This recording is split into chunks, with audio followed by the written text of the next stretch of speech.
Runic monsters and runic stones. That is a world dominated by monsters, where the powerful rule, and those with more than 60% of runic spirit have a chance to become a runic master. A white-haired boy wielding a sniper rifle says that as for him, his runic spirit is 27%. He fires 3 shots with the weapon at a winged monster, while wishing not just to become a runic master, but a runic king. Among the ruins of a great city, monstrous rats devour something. In the distance, a bird approaches the rodents feasting on a corpse. One of the rats notices the approach, but it's already too late, and it is snatched up by the bird of prey. The hawk soars with the prey in its talons. However, an even larger winged creature hovers in the skies and is spotted by the smaller bird, which doesn't stand a chance and is swiftly annihilated. That is the purple electric eagle, a runic beast that emits powerful purple lightning while flying and is seen as the king of the skies. After the kill, the monster lands on a building and begins cleaning its feathers. Suddenly, a shot is fired at the creature. It notices the attack and dodges in time, making the bullet hit the ledge of the building where it had been perched. Dong Zi, a rune sniper, veteran of Huang Shi's 3rd secondary school. Feng Ru, a runic swordsman from the same school, asks if our hero missed a shot. Dong Zi quickly takes aim again and questions that remark, saying the word miss isn't in his dictionary as he fires more shots. He shoots 3 times with the weapon at the winged monster, missing all of them. However, that creates the perfect opening, giving our hero a flawless shot at the runic eagle's neck, which he hits with a single, fatal shot. The monster plummets from the sky, already lifeless, and crashes to the ground with great force. Feng Ru celebrates the victory, saying our hero is truly amazing, and says they must be the fastest team to pass the test. Dong Zi notices something and turns around, saying he's wrong. This makes Feng Ru turn as well, worried to see what's behind them. Our hero states that the test isn't over yet as both notice red eyes watching them from a hole in the wall. The creature realizes it has been discovered and finally emerges, breaking through the wall. Feng Ru is startled by the appearance of the monster, which quickly attacks him with its claws, causing the swordsman to begin fading away as if turning into digital data, until he leaves 2 rune stones behind. They fall to the ground between our hero and the monster. Dong Zi points the rifle at the creature, aiming at the horned white wolf, a B-rank rune beast that has the speed of a wolf combined with the strength and defense of a rhinoceros. Our hero fires at the monstrous wolf. The bullets hit the creature squarely, but it takes no damage. Dong Zi already knew the test wouldn't be easy, seeing that the horned white wolf's frontal defense is much greater than the feathers of the purple electric eagle. This makes our hero push off the ground and leap across the area while once again aiming at the monster. At that moment, Dong Zi fires 3 shots at the rune wolf, hitting it but causing no damage, and then lands on the ground. He knows the creature is already locked onto him and there's no way to escape. Not to mention the bullets will only buy him a little time, so he needs to think fast. Our hero notices the ceiling above the monster, and the steel skeleton of the building gives him an idea that just might work. Determined, Dong Zi once again aims his weapon as the rune wolf approaches for an attack. He fires a shot at the steel beam, which destabilizes the ceiling, which begins to collapse onto the now surprised horned white wolf. The falling stones and concrete strike it and quickly bury it, but the creature is still alive, merely trapped under the rubble. Our hero sees the 2 rune stones within reach. He grabs both, knowing that if he infuses the weapon rune stone, it becomes a weapon, and the talisman rune stone can be equipped on weapons to activate rune abilities. Our hero activates both runes, creating an energy sword. Dong Zi points the rune weapon at the monster and attacks it with force, commanding it to perish. The creature roars in rage at that moment. The blow strikes the monster,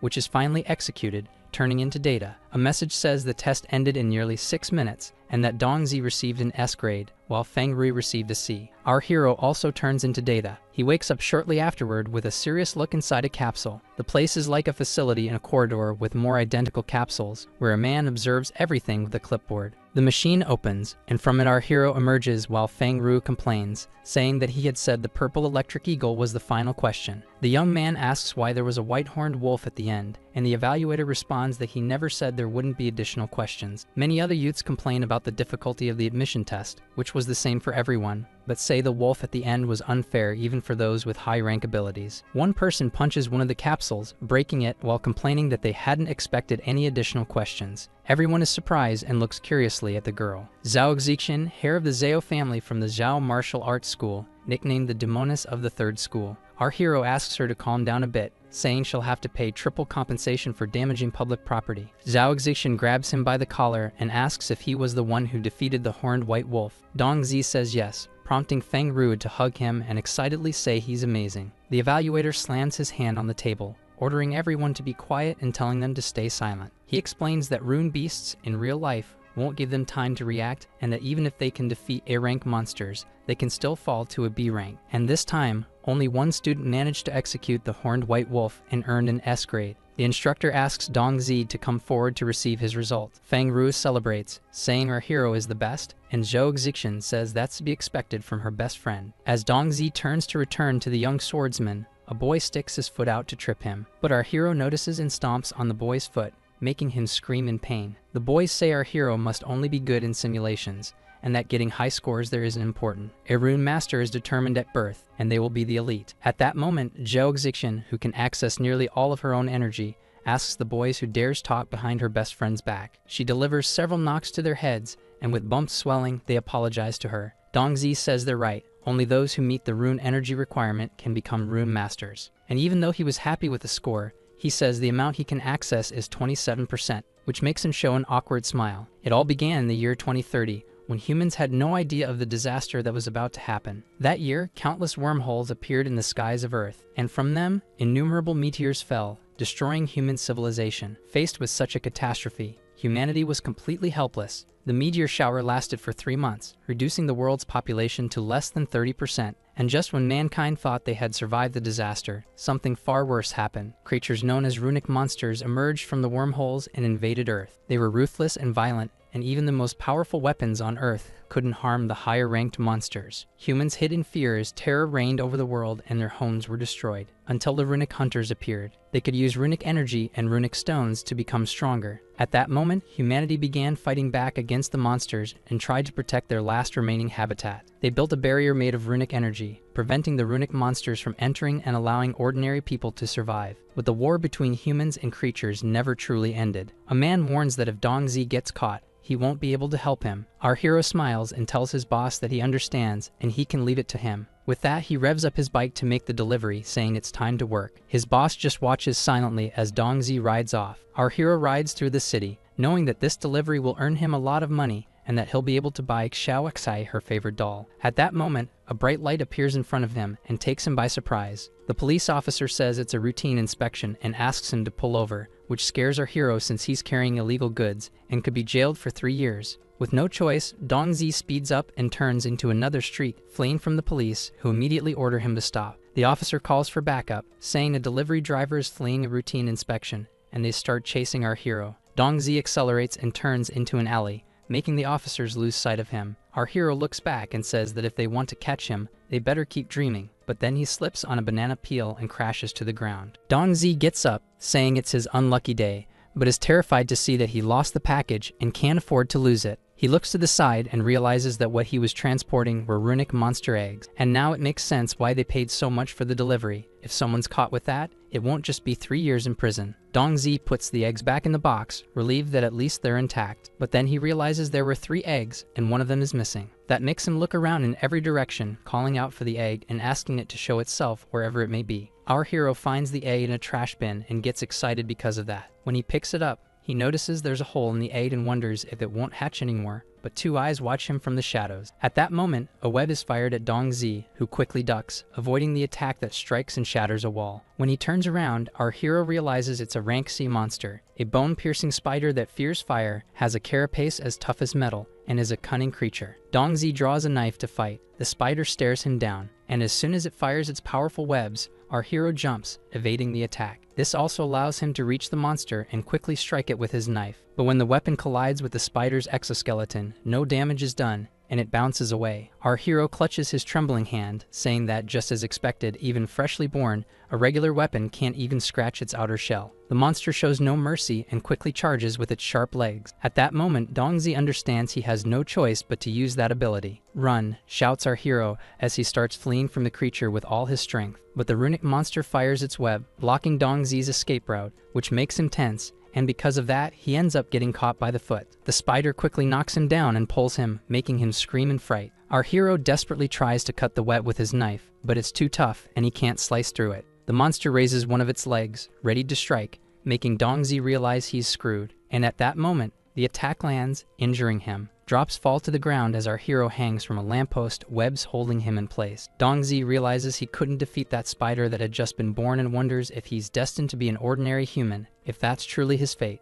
but he still hasn't avenged his parents, and that gives him the determination not to die there. At that moment, something speaks, saying that fate is an excuse for failure. You either take control of your destiny or let it control your life, and asks if he accepts the chance to change his fate. It asks again if he accepts the system. Our hero says he accepts anything if it means becoming a rune master and avenging his parents. The system begins loading and soon says it's ready, detecting that the user's body is weak. It heals his wounds and, in the end, grants him 10 attribute points. Our hero's attribute window appears just as the spider approaches. Seeing those stats, he's confused since it looks like the games he's played before. And since he's lacking strength, he decides to invest all the points into strength. That causes his muscles to grow a bit. Dongzi realizes the system's attributes are actually affecting his body. A daily mission appears, saying our hero must defeat the spider and will earn a potion that can increase his rune spirit. This leaves our hero stunned. He says that even if it's unbelievable, just hearing there's a chance to grow stronger is enough for him. Dongzi uses all his strength to break free, which sends the spider flying backward as he shouts that he's going to fight with everything he's got. After escaping the webs, he looks at his hands, noticing he's much stronger than he's ever been. The spider, thrown far away, returns and attacks our hero, who understands that even stronger, defeating the creature won't be easy. He tries to stay calm to think clearly, knowing that all rune monsters have a weakness. He just needs to find it and exploit it to gain an advantage. Dongzi looks at his motorcycle and remembers it still has fuel. And that's the answer. Since the bone-piercing spider fears fire, if he can create fire using the gasoline, he'll gain the upper hand. The spider charges straight at him, but our hero quickly dodges, causing the monster to crash into a dumpster. Dongzi quickly knocks his own bike to the ground and opens the fuel tank, spilling gasoline onto the ground. The monster turns to face our hero, who knows that the creature has poor eyesight and uses nerve sensors in its body to detect vibrations in the air to locate prey. And so he throws a rock into the gasoline puddle. That catches the spider's attention and it leaps toward the spot, immediately smashing part of the ground with a powerful strike from its scythe-like legs. Our hero lights a lighter and says it's time for her to disappear. Then he tosses the lit lighter at the monster. Later that night in the city, our hero rides his motorcycle through the streets and stops in front of a building. He climbs the stairs, still in disbelief at how his strength has increased and that the system isn't just an illusion, which means he really does have a chance to become a rune master. However, our hero wonders what he should do with those 2 rune beast eggs. Maybe cook and eat them. Dongzi opens the apartment door, remembering hearing that the meat from those monsters contains rune energy and that people who eat it become stronger. But if those 2 eggs are from bone-piercing spiders, our hero will definitely lose his appetite. At that moment, a little girl in a wheelchair greets him cheerfully. Bai Xiaoxi, Dongzi's sister and a girl who loves researching rune beasts. The young girl notices her brother's condition and asks if he got hurt. Our hero says he fell off his bike and that it's nothing, so she doesn't need to worry. She sees the wound marks on Dongzi's shirt, but he tells her it's just a little paint that got on it when he fell to the ground. Bai Xiaoxi is impressed and asks her brother when he got so muscular. Our hero looks at himself and is surprised by what he sees. He believes that since he added points to strength, his body must have changed. He says it must be the result of his training, and his sister gets excited and says that even if he doesn't become a runic master, at least the female runic masters will want him. That surprises our hero, and he asks where she learned all that nonsense. After laughing a bit, she shows him a light novel she's reading. Dongzi grabs the book and tells her to stop reading that kind of stuff, but his sister asks him to give it back. She calls him mean and starts to tear up. But our hero pulls out a plushie of a monster and tells her to look at what he has. She hugs the plushie, saying it's the one she really wanted, and asks if he got rich. Our hero says that when he becomes a runic master, he'll be able to heal her legs. Bai Xiaoxi asks if Dongzi hit his head when he fell, which leaves him confused. He crosses his arms, clearly annoyed, and says that she'll believe him soon enough. After that interaction, the 2 of them finish dinner and thank each other for the meal. Our hero watches his sister happily enjoying the dessert on her plate, remembering that after the disaster, she lost feeling in her legs and has been in a wheelchair ever since. And compared to those who lost their lives, they were lucky. But life has still been hard for them. But now things are different, and with the help of the system, Dongzi is certain that he can become a runic master. They are the richest people of this era. They can join the military and receive huge benefits. They can join companies and start as vice presidents with $1,000,000 salaries. They can form their own teams and go out to hunt runic beasts, selling them at auctions. And if they manage to catch a high-rank one, they can earn a fortune, around 100 million. That makes our hero determined to become a runic master. Meanwhile, at the Flying Donkey Logistics Company, a man gets punched hard in the face. He falls to the ground saying he doesn't know where the goods are, but someone else says that if they don't find his stuff by tonight, none of them will live to see tomorrow. A bald guy cracks his knuckles and says that if they lost his big brother's goods, then they'd better be ready to meet Hayes. Another man steps forward saying they've worked together before, and he knows exactly what happens when someone loses his merchandise. Zhou Wenlong, the boss of the Huangshi area, says he should know how important those things were and asks how they're going to fix the situation. Lu Lei bows and says he gave the delivery to Dong Zi, but hasn't been able to contact him yet, and asks if the police got him. Zhou Wenlong says he better pray that didn't happen, because the buyer is not someone they can afford to offend. That makes Lu Lei beg them to give him just one day, and they'll find the goods and deliver them personally tomorrow. But the smuggler says he'll go after Dong Zi himself to retrieve the item, and the company boss says he's just a student. There's no need for them to act personally. One of Zhou Wenlong's thugs punches Lu Lei and asks if he's trying to order his brother around, then says he'd better hand over the kid's information. Frightened, our hero's boss says he'll tell them everything. In the end, the thug says the delivery guy is a third-year student at Huangshi's third school. Zhou Wenlong orders him to find the boy tomorrow and threatens him, saying that if he can't handle a high school student, he'll face the consequences. The man replies that there's no need to worry and they can leave it to them. Our hero tells his sister not to open the door for strangers, and she answers that she knows and that she's not a 3 or 4-year-old anymore. Dong Zi says he's leaving, and when he comes back tonight, he'll cook her favorite, sugar-fried chestnuts. That makes Bai Xiaoxai excited. While walking through the streets, our hero greets 2 elderly men who greet him back, but he knows he can't carry the eggs with him and that he has no choice but to hide them at home and find a chance to destroy them. Someone walks through the alley and spots Dong Zi walking down the street. The person approaches and tries to grab our hero's shoulder,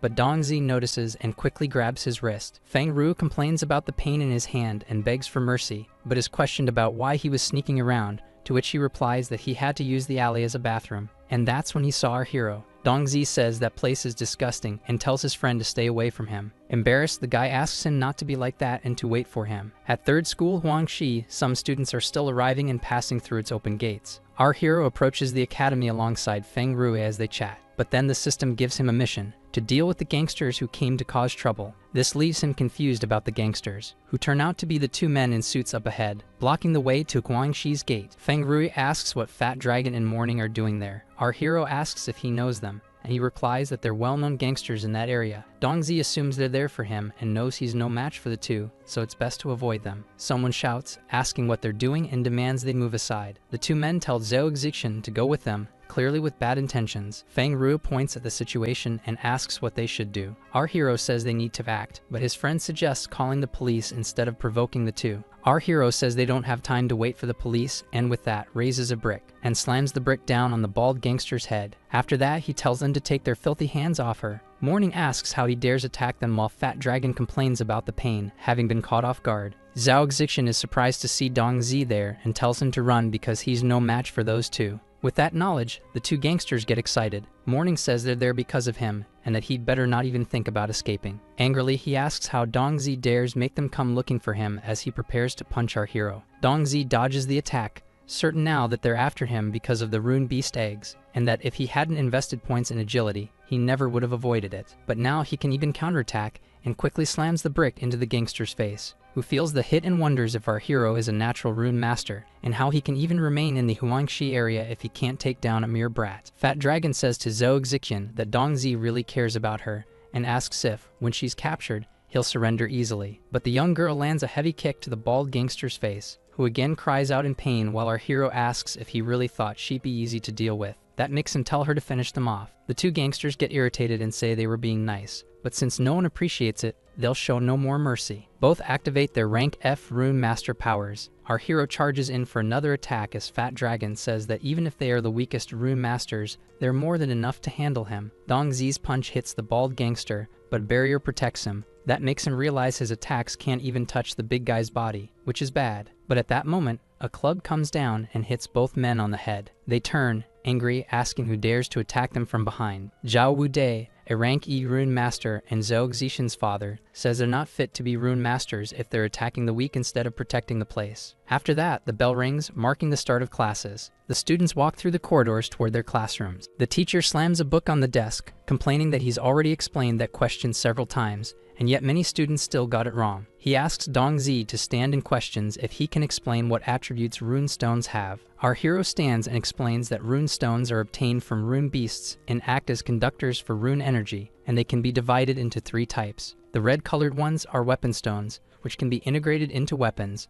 and when energy is injected into them, the rune activates and transforms into a weapon. The blue ones are known as talisman stones, which can have specific patterns that can be injected into weapons to activate runic abilities. And the green ones are similar to the red ones, but function as armor and gear, and they can only rely on one type of runic stone, their most powerful weapons. The teacher says that, as expected, only Dongzi is studious. He knows our hero is intelligent, but his runic energy is too low, otherwise he would be a powerful runic master. In the end, he says the next class will be a virtual self-study session. The students thank him for the lesson. One of the boys says the important thing is the runic spirit exam, making his friend reply that not everyone is like him, and another says he can easily get into the academy. Thinking highly of himself, the boy says that if they follow him, once he becomes a runic master, he won't forget them. Feng Ru says that with that guy's abilities, he'll be devoured in 3 days. Dongzi adds that the boy won't even go into the wild. They'll probably just work safely in the city. Zhao Xixin says only the brave become runic masters, and he can't be a coward hiding in the city. That makes the boy ask if she's calling him a coward. She responds that it's obviously him, and if he doesn't like it, they can fight to settle it. But the boy says who would fight a demoness like her. Zhao Xixin glares at him, annoyed, and tells him that if he doesn't have the courage to fight, then he better disappear. Already at the classroom door, the boy says that one day he'll make those 3 pay for this. Dongzi asks what he even did. Feng Ru celebrates, saying that only she can make them flee like that. She says the strong shouldn't fall because of the weak, and she hates cowards like him. Dongzi says the teacher mentioned they can study on their own using the simulator, and asks if Zhao Xixin wants to go against him, to which she immediately agrees. Feng Ru tells them to go ahead and fight, saying he's just a mortal and will only watch. The 3 connect to the virtual simulation capsules, and the young swordsman says they'll meet on the other side. In the virtual training area, Feng Ru asks if the girl isn't drawing too much attention, and she replies that Dongzi is a sniper who knows how to hide, and that place is vast, and that because of that they won't be able to find him, so they'll have to fish him out. The boy asks how they're going to do that and where the bait is, but as expected, he's the bait. Right at that moment, a shot is fired and passes within millimeters of Feng Ru's face. He begs for mercy but realizes that our hero missed the shot. Zhao Xixin says that was a message for the boy to stay out of the way and just watch. She activates her runic weapon, saying she embedded 2 talisman stones into it, and asks Dongzi if he thinks he can defeat her today. Our hero, from atop a tree, observes everything, and he quickly fires at the girl, who senses the attack and activates the runic stone ability, Quick Dodge, allowing her to swiftly evade the shot. At that moment, she looks up and says she's found him. Dongzi is surprised to see that he's actually been discovered. Zhao Xixin activates another runic ability, Wide Angle Slash, which cuts the tree in half with a single strike, forcing our hero to leap out of his hiding place. He quickly activates his ability, Insta-Aim, and fires at the girl, who's caught off guard and is instantly eliminated without a chance to defend herself. Feng Ru says Dongzi is incredible, but our hero remarks that he can only beat her in the virtual world. In the real one, he'd be easily crushed by her. When they exit the capsules, Dongzi notices Zhao Xixin is having problems and calls out to her to wake up. As soon as he pulls her out of the machine, Feng Ru says he's going to call the teacher and the school medic. Our hero lays her on the ground and turns to a boy, asking what they were doing and if they were trying to kill her. The boys are shocked, while the guilty one is speechless, until he finally says that she's still alive and that she's bossy just because she has more runic spirit, and that her father is a cripple. One of them adds that they don't fear her since they have the support of the guilty boy's parents. At that moment, our hero steps in to punch him while shouting that the boy is trash and that his parents should be ashamed of having raised a son like him. Dongzi lands a clean hit right in the guy's face, sending him to the ground. The young man asks how he dares hit him, but our hero says that today he's going to beat him until he learns a lesson. The doctor arrives alongside the teacher, who tells Dongzi to stop. Our hero realizes that the most important thing now is to save Zhao Xixin, and that he can deal with that trash later. He tells the guy he got lucky this time and orders them to get lost. The young man says he'll make Dongzi regret being born. After the examination, the doctor says that Zhao Xixin is fine, and that she was mildly electrocuted by the virtual capsule, but she'll be okay after some rest. The teacher says nothing can happen to her, the best student in the academy. After that, he turns to Dongzi and asks what was going on and why he was hitting other students. Feng Ru says they poured water on the capsule and that if he hadn't acted, it could have been worse. The teacher is relieved but tells him he's gotten himself into trouble, which leaves him confused. Fang Ji's parents are rank E rune masters and are well known in that area, and since he hit their son, they won't let it slide. Feng Ru points that out. The teacher says those two don't mess around and tells him to go home, let things settle, and focus on studying for the entrance exam. Our hero thanks him. Feng Ru, as the ambulance takes Zhao Xixin to the hospital, tells Dongzi not to worry because the doctor said she'll be fine in a few days. Our hero starts to walk away, telling his friend not to worry, that he's going to become a rune master and use his fists to talk to Fang Ji's parents. But Fang Ru tells him his rune spirit is too low, and that makes Dongzi ask him not to kill the mood. In the end, our hero tells his friend everything's fine and that he should go to class. The two say their goodbyes and say they'll see each other later. However, Dongzi knows that with this system, his rune spirit won't be that low anymore, and he will definitely become a rune master. Morning says that just like Lu Lei said,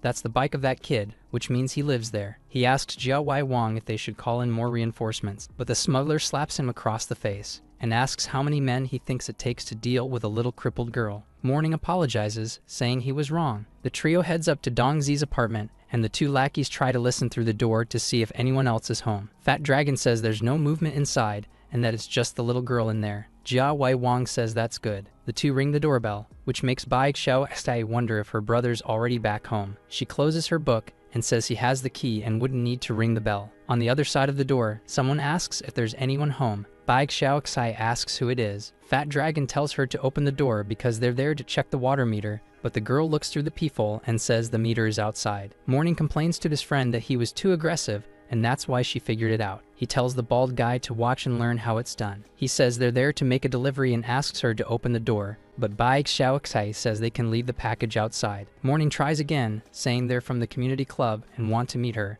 but she says she's not interested and thanks them. This angers Jia Wai Wang even more, and he literally kicks the door, breaking it down instantly, knocking our hero's sister to the ground as he says he's stuck with useless subordinates who couldn't even kick down a door. The mobster asks the girl for her name. She replies Bai Xiao, and that makes him curious why she doesn't have the same last name as her brother. She says she's adopted. Fat Dragon says he couldn't find the merchandise anywhere. Jia Wai Wang pulls out a knife and tells the girl that last night her brother took something that belongs to him, and threatens her by placing the blade on her cheek, saying that if she tells him where the item is, they'll leave. Bai Xiao starts crying and says she doesn't know anything. The mobster says he knows her brother won't be home for another hour, and that they'll have plenty of time to play with her. Jia Wai Wang notices the plushie on the floor and stabs the toy, shocking Bai Xiao. With that, he says now she knows what will happen if she doesn't, but he's interrupted by someone calling him a bastard. Jia Wai Wang turns, curious at such defiance, and finds our hero telling him to step away from his sister. Our hero repeats that they should leave his sister alone, since he's the one they want. Bai Xiao calls out to her brother while the two henchmen confirm that he's Dongzi. The mobster asks if he's the student who ruined his plans, and still pointing the knife at the little girl, Jia Wai Wang tells him to hand over the goods, or his little sister will pay the price. Our hero knows he needs to act carefully, or Bai Xiao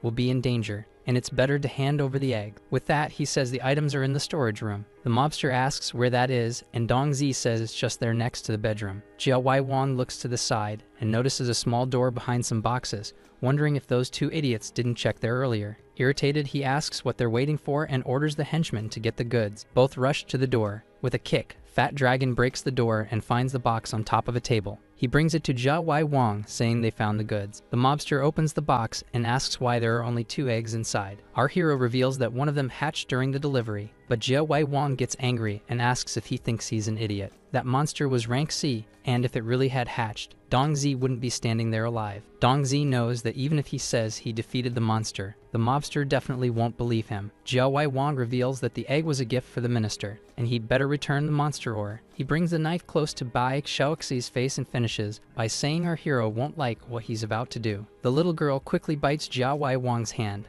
making him drop the knife. Furious, he shouts that she dared bite him and prepares to punch the small girl. He throws a powerful punch, but our hero manages to rescue her just in time. Jia Wai Wang is surprised by Dongzi's speed and orders Fat Dragon and Morning to capture him. That makes the bald one try to grab our hero, telling him to just give up already. But Dongzi quickly dodges with a backflip. Fat Dragon wonders when his reaction time got so fast, since he was just a rookie this morning. Our hero realizes that the development potion he got from the daily mission boosted all of his stats by 1 and improved his combatability. But in reality, his runic spirit also jumped from a mere 27% to 71%. Fat Dragon starts throwing several punches at Dongzi, who dodges each of them with ease. After leveling up, our hero put all his points into agility, and even if he's no match for an F-rank runic master, he'll have no problem dodging attacks. The bald lackey, already exhausted, complains to Dongzi that all he does is dodge and tells his boss he needs a 5-minute break, promising he'll catch him afterward. Jia Wai Wang says enough. He'll handle our hero himself as he activates a weapon rune. The rune transforms into a runic revolver. The mobster tells Dongzi that since he loves dodging so much, he should try dodging this. Our hero is surprised to see that Zhao Wai Wang is a runic master,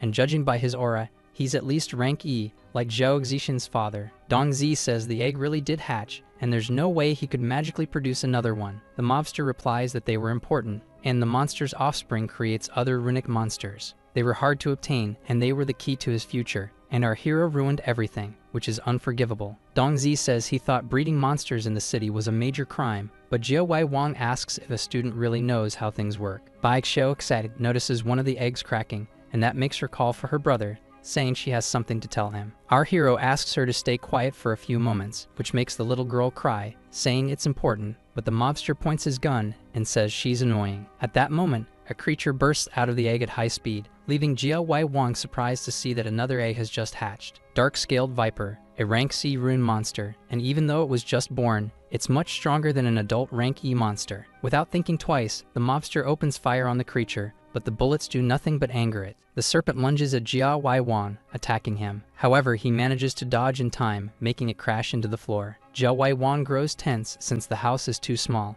and he can't use his full power in there. Dong Zi turns to his sister and tells her they need to get out of there, and she agrees. Our hero knows that both hatched rune monsters are rank C, and he was lucky to defeat the bone-piercing spider yesterday, but he's not sure he can beat this one. The creature moves into the escape route of the sibling duo. That makes Dong Zi ask why the creature is coming after them, and that he needs to lure the monster away. But he can't abandon Bai Xiao. Suddenly, the rune beast begins to tremble, and our hero finds it strange and asks what's going on. But then a hand channels mana and points it at the creature. Our hero is stunned and asks if his sister is controlling the creature, and if she's a beast tamer. A genius born with 100% rune spirit, 1 in thousands, capable of communicating with rune beasts, taming them, and fighting alongside them. The rune serpent hisses nervously, and Dong Zi says the weak spot is the rune on its forehead, but he doesn't have a weapon right now. Our hero asks his sister to make the monster attack the bad guys. She responds that she'll try. Zhao Wai Wang says that the dark-scaled viper is not easy to handle,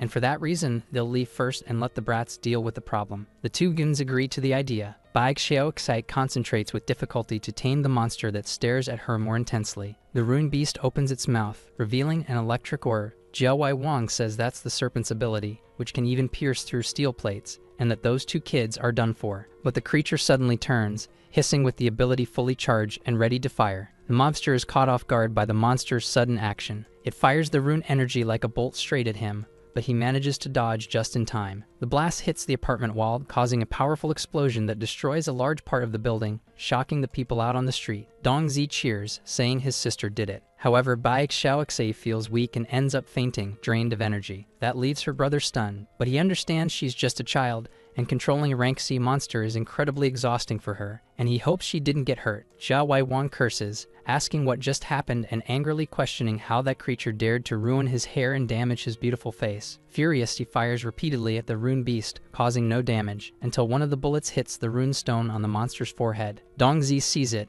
knowing that stone is the monster's energy source, and once it's destroyed, they're not far from dying, which is why they protect their runes so fiercely. The rune monster collapses, and the mobster says it's a waste after all the work he went through to get the eggs, and that he'll make our hero pay for it. At that moment, someone asks if the two siblings are okay. Zhao Wai Wang turns around and asks who's there. Zhao Wudi appears at the door and asks what's going on there. That makes the smuggler deactivate the red rune, while the patriarch of the Zhao family asks what he's doing there. Zhao Wai Wang says he's only there to check on the kids and show care and concern, but Fat Dragon asks if they're not there to retrieve the merchandise. The mobster quickly punches his underling and tells him to shut up. Zhao Wai Wang wonders why Zhao Wudi is there, and even with an injured leg, he's still a retired soldier who trained many people and has great influence in the area. The ex-soldier warns that Dong Zi is under his protection, and that if Zhao Wai Wang dares cause trouble for the boy, he'll have to face the Zhao Martial Academy as well. Smiling, the gangster says they're there to check on the siblings and tells Fat Dragon to give our hero an allowance, but the henchman says he has nothing to give. Zhao Wai Wang asks if he didn't pay his salary a few days ago,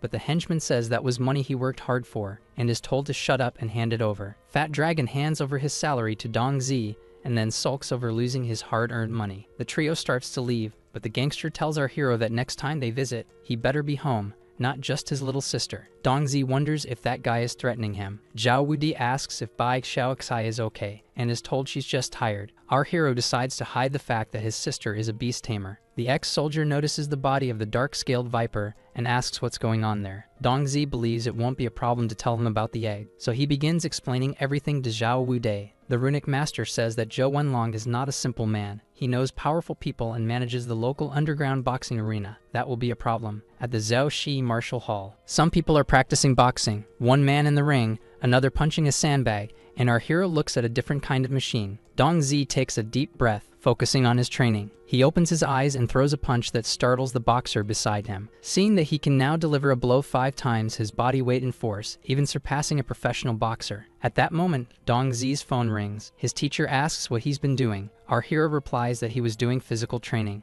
The instructor mentions the incident with Fang Ji and says the school has made a decision, asking Dongzi to come by, to which he replies he'll be there soon. Our hero knows the entrance exam is in 18 days and hopes everything turns out fine. But before leaving, Zhao Wudin notices that Dongzi used the machine to test his punch strength and asks how strong he is now. Our hero says he has to go and tells him to check for himself. The ex-soldier doesn't understand why he's being so rude, but a young man calls his attention, addressing him as Uncle Zhao and asking him to take a look. The display shows a value close to 500 in weight, leaving Zhao Wude stunned to see that Dongzi has surpassed the limit of the human body, and that it's incredible considering he supposedly has only 27% runic spirit, though the ex-soldier doesn't know the truth or the changes our hero has undergone. Inside the school, in the academic affairs office, our hero opens the door, apologizing for being late, and notices several people waiting for him, Fang Ji and his parents glaring at Dongzi. The teacher asks our hero to sit so they can talk, but he says it's okay, and that he wants to return to class after settling the matter. But the school principal says he's afraid that won't be possible. Dongzi asks what he means by that, and is told that the school has zero tolerance for violence against other students, and so they've decided to expel him. Our hero says that Fang Ji was the one who tried to hurt another student,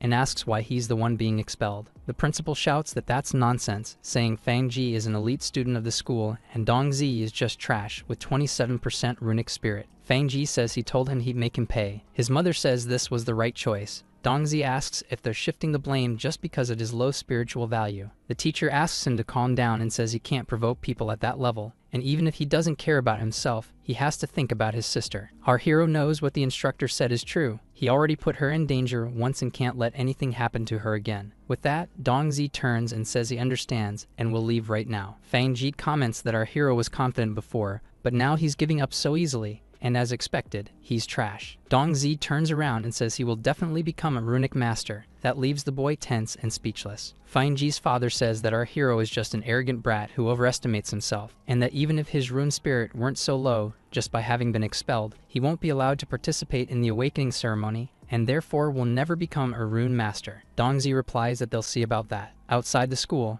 our hero walks, seeing 2 kids playing Rune Master and Rune Beast. He knows Fang Ji's father is right. Now that he's been expelled, he can't join the awakening ceremony, and because of that, he can't become a rune master, and anyone who wants to awaken needs the help of the awakening crystal. However, it requires a lot of energy to be activated, and there's a rule that 15 days before the exam, the guild will activate the crystal so that everyone can awaken. Someone calls out to our hero, and he turns to see who it is. Zhao Xishan and Feng Rui ask him to wait and walk more slowly. Dongzi asks if they shouldn't be in class right now. The young girl says that after waiting 3 days, she didn't expect that result, while the boy says they know Fang Ji is using his parents to bully others. Zhao Xixin grabs our hero's wrist and asks him to follow her to the martial hall. She starts pulling him, saying that her father will handle it. The news surprises Zhao Wude, while his daughter says it's all her fault and that he needs to find a way for Dongzi to return to school. But he says that's impossible. Still, he explains that this doesn't mean Dongzi has no chance of awakening and becoming a rune master, which surprises our hero, who asks if it's true.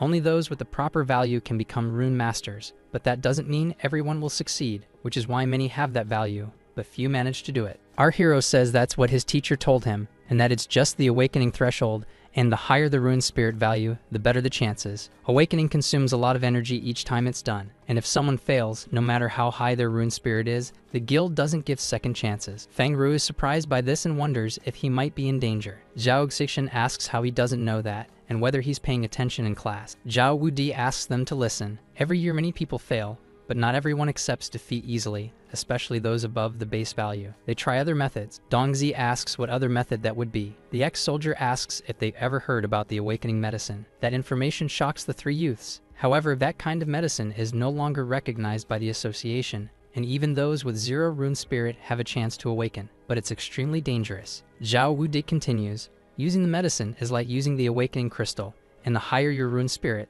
the better your chances and the stronger the rune ability you might awaken. He looks at our hero and says that as far as he remembers, Dongzi has a very low value, and his chance of success is going to be extremely low. Once someone uses the medicine, there are only 2 outcomes. Either they fail and their veins burst, resulting in death, or they succeed and become a rune master. Zhao Wudi tells Dongzi that he needs to think carefully and asks him if he really wants to risk everything. Zhao Zixian asks our hero to give up, saying it's too risky, and Feng Ru says there's nothing wrong with being a normal person. He might not have status, but at least he'd be alive. Our hero declares with determination that he doesn't want to be a normal human, and that he'd rather not live than not become a rune master. Zhao Wudi wasn't going to bring it up, but because of Dongzi's strength, he believes it would be a waste not to help him, so he says he used the egg in exchange for a chance. That surprises our hero, while Feng Rui asks what egg they're talking about. Dongzi asks if it's okay to use the egg. He's told that it's fine, as long as they know how and where, and so he asks what the other chance to awaken is. Zhao Wudi says the Ash Gang discovered a dungeon that may contain the treasure of a powerful rune master, and only normal people can enter, so they're recruiting. The ex-soldier hands over a book, saying that any normal person can pay to enter the dungeon,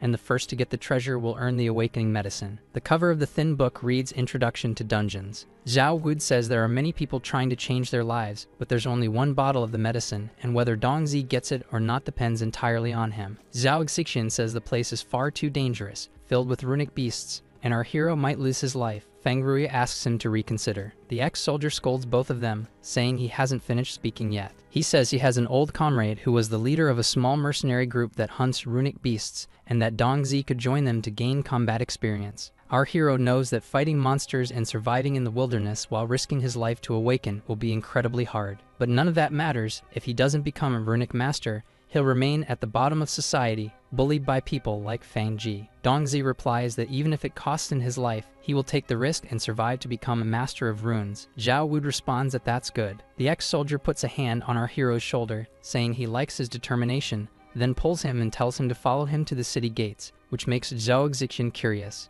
Zhao Wud says he'll introduce our hero to Poison Wolf, someone she fears. The girl grows uneasy while Feng Ru is shocked that someone actually manages to scare her. At the outskirts of the big city, our hero asks why they're waiting there if they're supposed to meet the leader, Poison Wolf. He's told that he'll find out soon enough. An alarm blares loudly, catching the attention of the workers nearby. They shout to open outer gate number 1, and that everyone should stay alert to prevent anything from entering the city. Dongzi wonders why everyone is suddenly panicking. He stands up, asking if it's a runic beast attack on the gate, but Zhao Wud says that's clearly not it. People yell that the Blood Wolf mercenary team has returned. Everyone is amazed at the captured creature, a rank D marble bull, saying that team was lucky, and even though they're rank E, they managed to hunt that down. Our hero is shocked to see a monster like that, realizing it's nothing like the ones used in simulations. Even the smell of its body is terrifying. Zhao Wud asks if he's scared. Dongzi says he's excited, which makes the ex-soldier say it's time to meet his old friend. At that moment, a medic yells that it's an emergency and asks everyone to make way. Our hero sees a wounded hunter screaming in pain on a stretcher, and asks if it was caused by a runic beast. Zhao Wud says the reward and danger are equally high, and tells him the mercenary group is just up ahead. The ex-soldier shouts toward an incoming aircraft, asking if Poison Wolf is still alive. He replies, shouting back that Zhao Wud shouldn't worry. He's living a great life. The door opens, revealing Poison Wolf and his team, and he asks why his old friend is there, if he came to give him a free ride. A white-haired man, a professional rank E runic swordsman. Another warrior appears with the nickname Big Bull, a rank E runic tank. Also present are Mountain Tiger, a rank E runic swordsman, and Fire Fox, a woman who is a rank E runic sniper. Further back, sitting in the aircraft, is Skinny Monkey, a rank E runic sniper. Zhao Wud says he's there to ask a favor, but Poison Wolf says he should buy him a drink first, and that they've been gone for a month and should eat before anything else. The ex-soldier says they'll drink later and asks if he shouldn't be taking care of the wounded group member first. Firefox says that's normal for mercenaries and that he's going to retire. She's jealous. Blood Wolf agrees, saying the man's still alive. Zhao Wud nods in agreement. The ex-soldier asks if Bald Eagle was their scout and sniper, and since he's injured, maybe they need someone in that role. That leads him to say he has the perfect replacement right there and that he's recommending him. Our hero greets everyone with a smile. Poison Wolf asks if the boy isn't even a runic master yet and says they don't take just anyone into the group. Hunting runic beasts is no joke. Skinny Monkey says their leader is right and that the Blood Wolf group doesn't accept random trash. A group hunts a giant serpent, showing that mercenary groups of rune masters hunt monsters for a living. They are brave, fearless, and very strong. After defeating the creature, the rune is removed from its forehead. While they celebrate the victory, they know that with great benefits and rewards, danger is always close by. At that moment, a leader is betrayed and executed. Out there is no law, and anything can happen. Rune beasts aren't the only danger. Humans must also be feared. Poison Wolf says that Dongzi wouldn't survive a few days out there, but he replies that he knows, yet he needs this, which makes the mercenary curious. Our hero says he knows there's a chance he might lose his life in the wilds, but he would rather perish than not become a rune master. Firefox says that's a joke and that Dongzi saw what happened to Bald Eagle, and maybe he won't be so lucky. And once it starts, there will be no turning back. Zhao Wudi asks his friend to give him a chance. Poison Wolf says it's not that simple, lives are at stake, and asks if Zhao really wants him to watch the boy die. The two step aside, and the ex-military man says he sees Dongzi as family. That makes the mercenary leader ask why he's encouraging him with such nonsense. Zhao Wude reveals that our hero was expelled from school because he hit the son of a rune master to save Zhao Xixin. Poison Wolf understands that this means he won't be able to participate in the awakening ceremony, and asks how much rune spirit Dongzi has. The ex-soldier reveals it's a low value, 27%. That makes the mercenary ask if they're kidding, and if he still wants to be a rune master. But Zhao Wudi tells him not to judge so quickly, and even if his rune spirit is low, his punch force is 462 kilos. That information makes Blood Wolf curious, since that's beyond normal human level and close to the weaker end of rank F. He thinks Dongzi is a strange guy. Zhao Wudi says he doesn't know why, but he has a feeling that our hero will definitely become a unique master,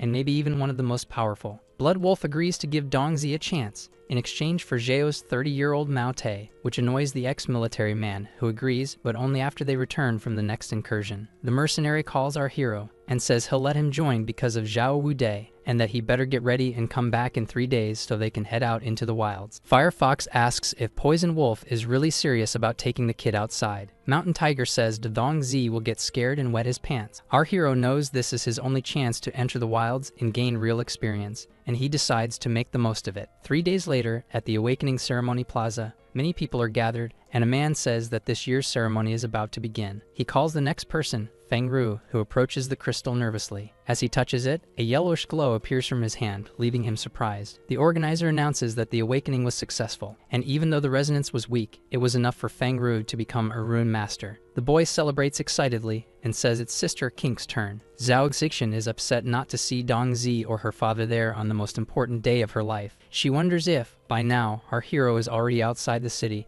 and hopes he'll be careful and return safely. Zhao Xixin touches the crystal, causing a phenomenon of color and light to burst forth, leaving the organizers surprised, who say that's exactly what they expected from someone with nearly 100% rune spirit, and that she has a powerful resonance with the crystal. The lights swirl around Zhao Xixin's body, while Feng Ru celebrates, saying she's amazing. The boys are all captivated by her beauty, except for Feng Ji, who appears irritated. An organizer calls him up right afterward, and his parents tell him to show everything he's got and say he will certainly become a rune master too. Feng Ji, fearful, places his hand on the crystal, and as he touches it, nothing happens. This makes his parents tense. The boy wonders why there's no reaction, but the organizer announces that he failed to awaken. This leaves Feng Ji shocked and lost. He kneels on the ground, not believing what just happened, while his parents run to him. Feng Ji's father begs the organizer to give his son another chance, but is told that it would go against the rules. Feng Ru laughs, saying it's a shame Dongzi isn't there to see the scene. The boy gets furious and asks how he dares to mock him. But the young man with glasses says that he's a runic master now and isn't afraid of him. Feng Ji's father says he needs to become a runic master,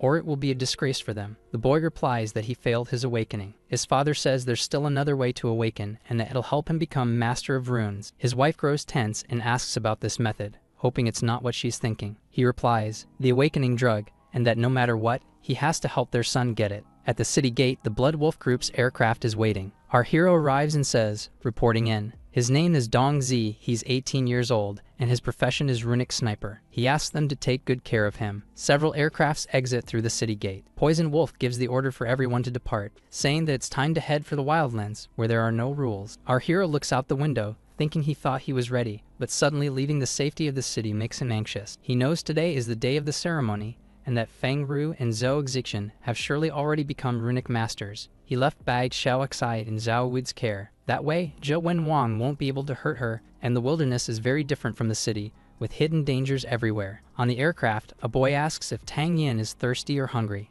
and if she applied sunscreen, but she ignores him. Dong Zi knows the mission was chosen because it's easy, for his sake. Even so, it's still an important mission. Professor Xiao is from the destroyed Warzone region, a respected researcher of runic beasts. Lin Hao is the professor's student, an annoying and spoiled guy, while Tang Yin is quiet and seems to be a runic master. Xiao will investigate the migration problem of a runic beast. The mercenaries will protect him, and meanwhile, Dong Zi plans to challenge the dungeon near the site. Lin Hao keeps talking to the girl, saying he's been to wild zones before and that they aren't as scary as the rumors say. There are just a few big monsters nearby. But he gets scared when a runic bird of prey attacks the aircraft's window. Immediately, several shots are fired at the creature, making the boy even more frightened. From a smaller ship, a mercenary asks if Lin Hao wasn't the one who said he wasn't afraid of runic beasts. He complains, saying he was just caught off guard. Red Fox knows the mission will be difficult, protecting 3 scholars and a rookie, since only the ignorant have no fear. She notices our hero calmly watching everything from the window, while Lin Hao asks what kind of crazy place this is. That makes Red Fox find it interesting. Professor Xiao says the red-tailed gull is the target of this investigation. The student says it's huge and asks if that's still considered a kingfisher. He explains that after mutations, the world changed, and any creature that mutates becomes a runic beast, and they are extremely dangerous, so extra caution is needed. Lin Hao says he'll protect Tang Qin, but she says she doesn't need it, while the professor complains that he only accepted him because his parents fund his research. Xiao asks which of them knows the characteristics and habits of the red-tailed gull. The girl says they are rank F, live in groups, and among them there might be a rank E leader who is very strong and hard to deal with. And even though they become runic beasts, they still maintain bird-like habits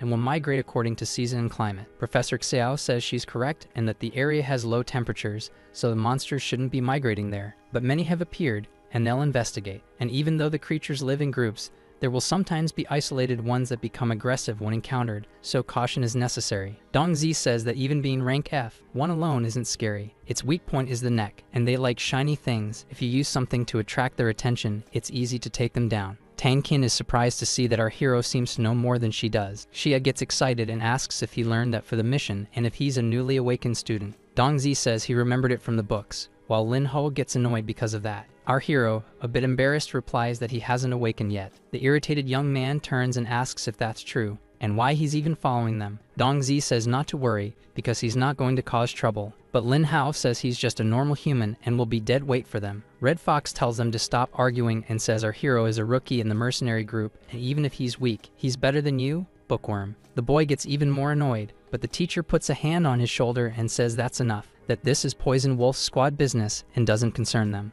A voice comes through the ship's radio, saying the destination is Ancient Tree Forest, and unless there are accidents, they'll return early, but there will be a lot to do once they get there. Red Fox replies through the mic that she understood. Dong Zi thanks her for earlier. She replies that he doesn't need to thank her, since he's part of the team, so of course she's going to help him. Our hero realizes that at least she doesn't hate him, and that whether or not he can become a rune master will depend on this mission. Later that night, in a forest camp, people are eating. Big Bull compliments Dong Zi, saying he's not bad at all and quite skilled. Our hero thanks him. Lin Hao, calling him rookie, asks about their tent. Red Fox tosses a bag at him and says if he wants a tent, he should pitch one himself. That makes him ask why. After all, they're paying. Skinny Monkey replies that they're paying for protection and the rest isn't their job. Lin Ho gets irritated and says he can pitch his own tent. It's not that hard. But 20 minutes later, the guy clearly struggles. He complains about the stupid tent and says it's so hot, he might as well sleep outside. Lin Hao asks about food and whether they at least cook it. Big Bull replies there's canned food in the backpack. The boy quickly asks what exactly they eat when a silhouette appears in the sky. A wild boar crashes to the ground next to him, scaring him. Poison Wolf says they're going to eat that. Mountain Tiger says he'll let our hero handle the boar. Dong Zi knows it's an F-rank monster, a curved tusk wild boar, and that its hide is tough for regular weapons to pierce, just as expected from Poison Wolf. Red Fox calls our hero and tosses him a weapon, saying it's for him to use to butcher the boar. She says it's a rune dagger, weak, but enough for the job. Dong Zi says it's his first time touching a rune weapon, but he doesn't have rune energy to use it. The mercenary tells him it's a storage weapon and she's already filled it with energy. It'll stay charged for a whole day, and it'll be his weapon for the next few days. Our hero thanks her for the rune dagger. Poison Wolf says that tonight he and Dong Zi will be on watch, and everyone else can rest. The other mercenaries confirm the orders. Inside one of the tents, Tang Yan reads a book. Lin Hao snores while sleeping outside. Poison Wolf asks our hero if he can climb up there. Our hero replies yes, and makes a single leap, managing to reach the tree branch, surprising the mercenary leader. Poison Wolf comments that Zhao Wudi said Dong Zi has a low rune spirit, but punch strength close to 500 kilos. Our hero confirms it. That makes the mercenary leader laugh, saying he really is an eccentric guy, but he likes those types. Poison Wolf says he promised to take him to the dungeon, but in his current state, he won't survive. Dong Zi asks if even with his strength, it would really be that bad. The mercenary replies that he's not saying our hero is weak, but actually, he kicks Dong Zi in the chest, knocking him out of the tree. After that, Poison Wolf jumps down and lands on the ground, and finishes by saying that the problem is the way our hero thinks. The mercenary explains that no matter how strong or skilled you are in the wilds, it's necessary to stay alert at all times, watch out for rune beasts, and more importantly, for humans. Those participating in the dungeon challenge are in an all-or-nothing mindset, and among them, there will be people who surpass our hero in various aspects. However, there is only one awakening remedy, and if Dong Zi wants to take it from the hands of others, then he needs to be prepared for anything. Our hero replies that he understands that, but he needs that medicine even if he has to risk his life for it. Poison Wolf says he doesn't like teaching rookies, but he appreciates his determination, so he will guide him, but everything will depend solely on Dong Zi. In the end, he tells our hero to follow him. Red Fox yawns as she complains about being asked to stand guard while they went into the forest. The duelist slowly creeps through the tall grass, and the mercenary says it's there. A curved-tusked wild boar, rank F, with tough hide and sharp curved tusks. Poison Wolf says that one is just like the one they took down earlier, and it's not an adult, making it perfect for training. Dong Zi asks if he's sure since he hasn't awakened yet, but the mercenary kicks our hero out of hiding and tells him to go and find out for himself, and that if he can't defeat the creature, then he should pack his things and go home tomorrow. This makes the boar notice Dong Zi and turn to face him. The rune beast lets out a loud roar and charges our hero, who draws his dagger, knowing this isn't the first creature he's faced, and that he must stay calm. The boar keeps charging rapidly as Dong Zi assumes a combat stance. He dodges the attack at the last second, already aware that the difference between an adult and a juvenile is significant, and this one is more troublesome than the juvenile bone-piercing spider. Poison Wolf says reality is nothing like the school simulations, and if he's not careful, he'll lose his life, and he only has one chance. The monster turns after the failed charge. It roars again and charges once more at our hero, who jumps just before being hit and quickly strikes the creature with the dagger, landing a direct hit. However, Dong Zi is caught off guard as the still-alive boar starts running, carrying him along even with the dagger stuck in its body. Poison Wolf yells, asking if our hero didn't dissect a wild boar earlier, and tells him to use his brain and think about where the animal's weak spot is. Dong Zi realizes the mercenary is right and remembers that he just dissected a monster exactly like that. Our hero follows the weapon, knowing that even with the rune dagger it was very difficult to pierce the hide, except at the neck, which he targets, triggering a system prompt with a daily mission. Dong Zi must defeat 10 rank F monsters to earn a spiritual potion and a rune weapon, but it won't be easy, and he nearly lost his life to the boar. Poison Wolf congratulates him and says that rank F monsters are tough but beatable,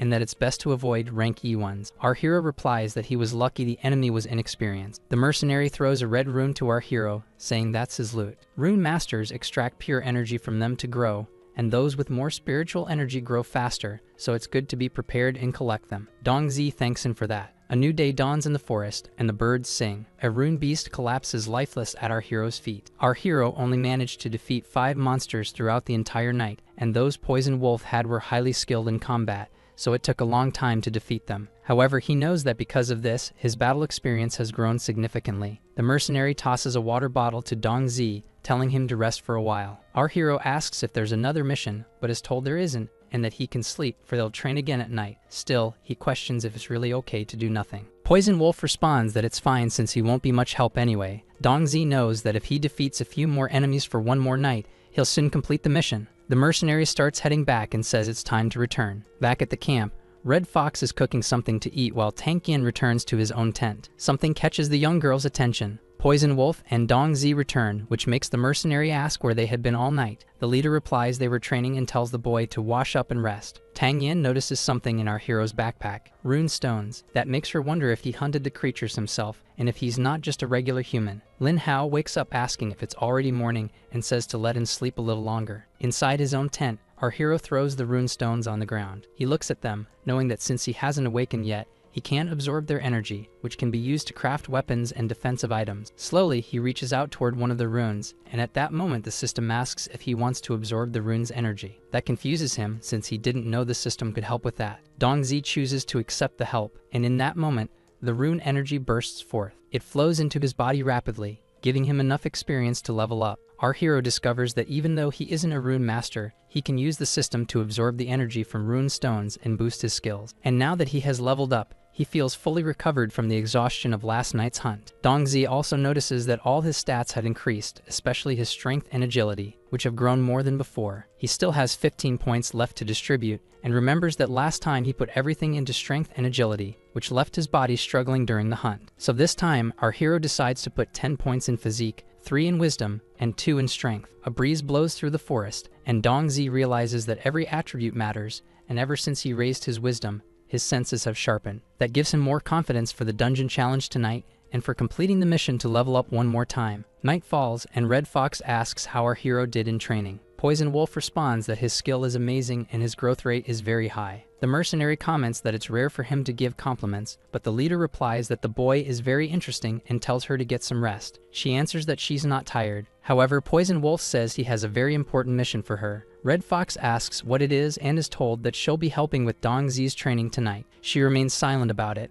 but our hero says he's ready and asks when they'll begin. The mercenary replies that this time, Red Fox will be the one assisting him, which surprises Dong Zi. Our hero finds himself in someone's sights as Poison Wolf asks if he's scared, and if so, he should go to bed, because he doesn't want to train rookies like him. Mountain Tiger laughs and tells Red Fox that he remembers Dong Zi is the type of man she likes. That makes the meat in his hand a target, and it gets blasted apart by a shot. The mercenary, still aiming at him, asks if he's tired of living. That makes our hero realize that even if she seems friendly, her personality is cold and explosive. Poison Wolf says that Red Fox is a rune sniper, and she'll teach him how to hide, something that will save his life in the dungeon challenge. Dong Zi agrees, knowing it's better to hide and strike at the right time than fight dangerous opponents head-on. The mercenary descends from the tree and approaches. Our hero thanks her for the help, saying he's counting on her. Red Fox tells him to stop wasting time and follow her. Dong Zi replies with an excited yes. Tang Yin asks the professor if she can go with them. He replies that it's the jungle and very dangerous, so it's better to stay at the camp. But she points out that he's going even though he isn't a rune master either,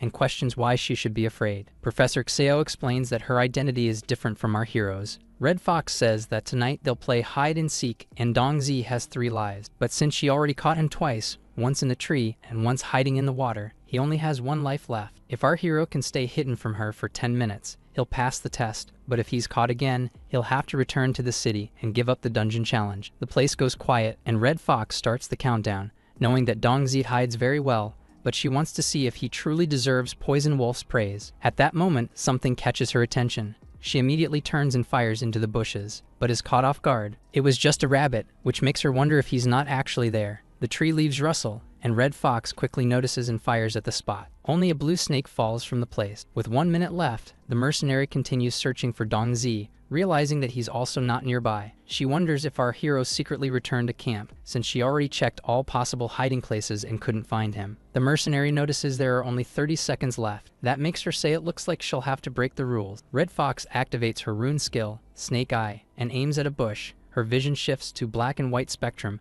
and soon becomes heat vision, finally allowing her to spot Dong Zi. The mercenary says that the safest place is sometimes the most dangerous, and that he used the rabbits to force her out of that area, which is why she couldn't find him. Our hero realizes that he's in Red Fox's sights. She says she can't believe he won't move even with a weapon pointed at him, but Dong Zi knows he absolutely must not move. The seconds pass, and the two keep testing each other's patience. When time finally runs out, Red Fox says he wasn't bad at all, and that he passed the test. She admits she broke the rules and used an ability, which means she lost, and that he managed to stay calm in that situation, which means he has potential to become a rune sniper. Our hero asks if she'll now teach him how to become a true sniper as promised. Red Fox says that even though he's good at hiding, This is the era of rune masters, and new abilities are constantly emerging. If someone has a detection skill, he'll be found. A talented sniper needs to be calm, observant, anticipate every situation, and predict the opponent's tricks. Only then can one remain truly hidden. She hands him a visor. Dongzi takes the item and puts it on his face, asking what it is. Red Fox says it's goggles used by snipers and scouts that can display various types of data, analyze rune beasts, and show their basic information. Our hero tests it on the nearby rabbit and understands that with this equipment, he'll be able to hunt monsters safely. Dongzi thanks her for it,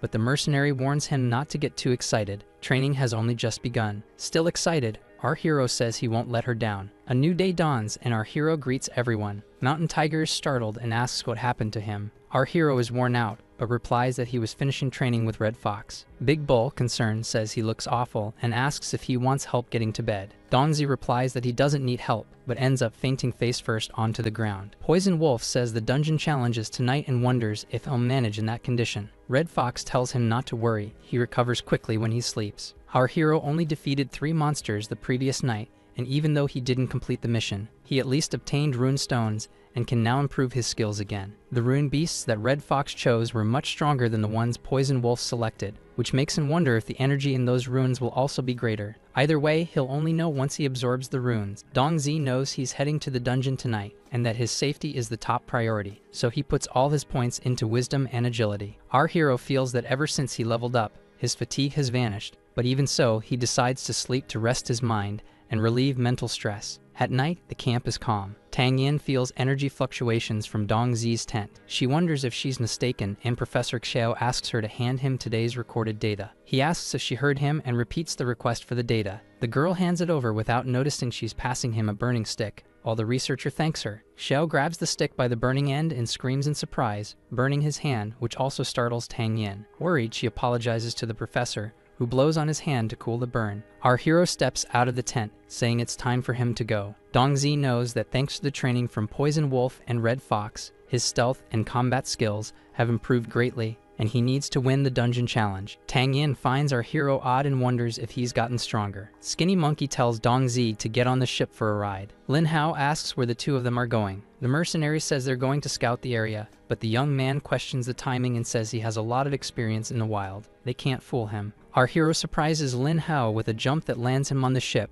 and once on board, he thanks for the ride. Skinny Monkey replies not to worry and to hold on tight. The spoiled boy complains, telling them to wait and come back. Poison Wolf wishes that Dongzi returns safely, and Red Fox says that if he manages to become a rune master, he'll be an incredible one. This makes the mercenary leader comment that he thought she didn't like our hero, and he asks if she really thinks that highly of him. The mercenary responds that first, he has to come back alive. If he doesn't, then what she thinks doesn't matter. Meanwhile, Lin Hao picks a flower and calls out to Tang Yin, telling her to look at what he found. But not seeing her, the boy asks the professor where she is. Se replies that he thinks she's probably sleeping now. That leaves Lin Hao disappointed. During the trip, Skinny Monkey says there should be a backpack somewhere packed by Zhao Wood, and that it contains everything needed to survive in the wild. Our hero finds the backpack behind the mercenary's seat. Dongzi knows he has no way to thank him enough for introducing him to the Blood Wolves, and that if it weren't for that, he'd still be a knave student who would have died in the dungeon. Skinny Monkey says he'll wait outside, and that Dongzi must make sure to come back alive no matter what.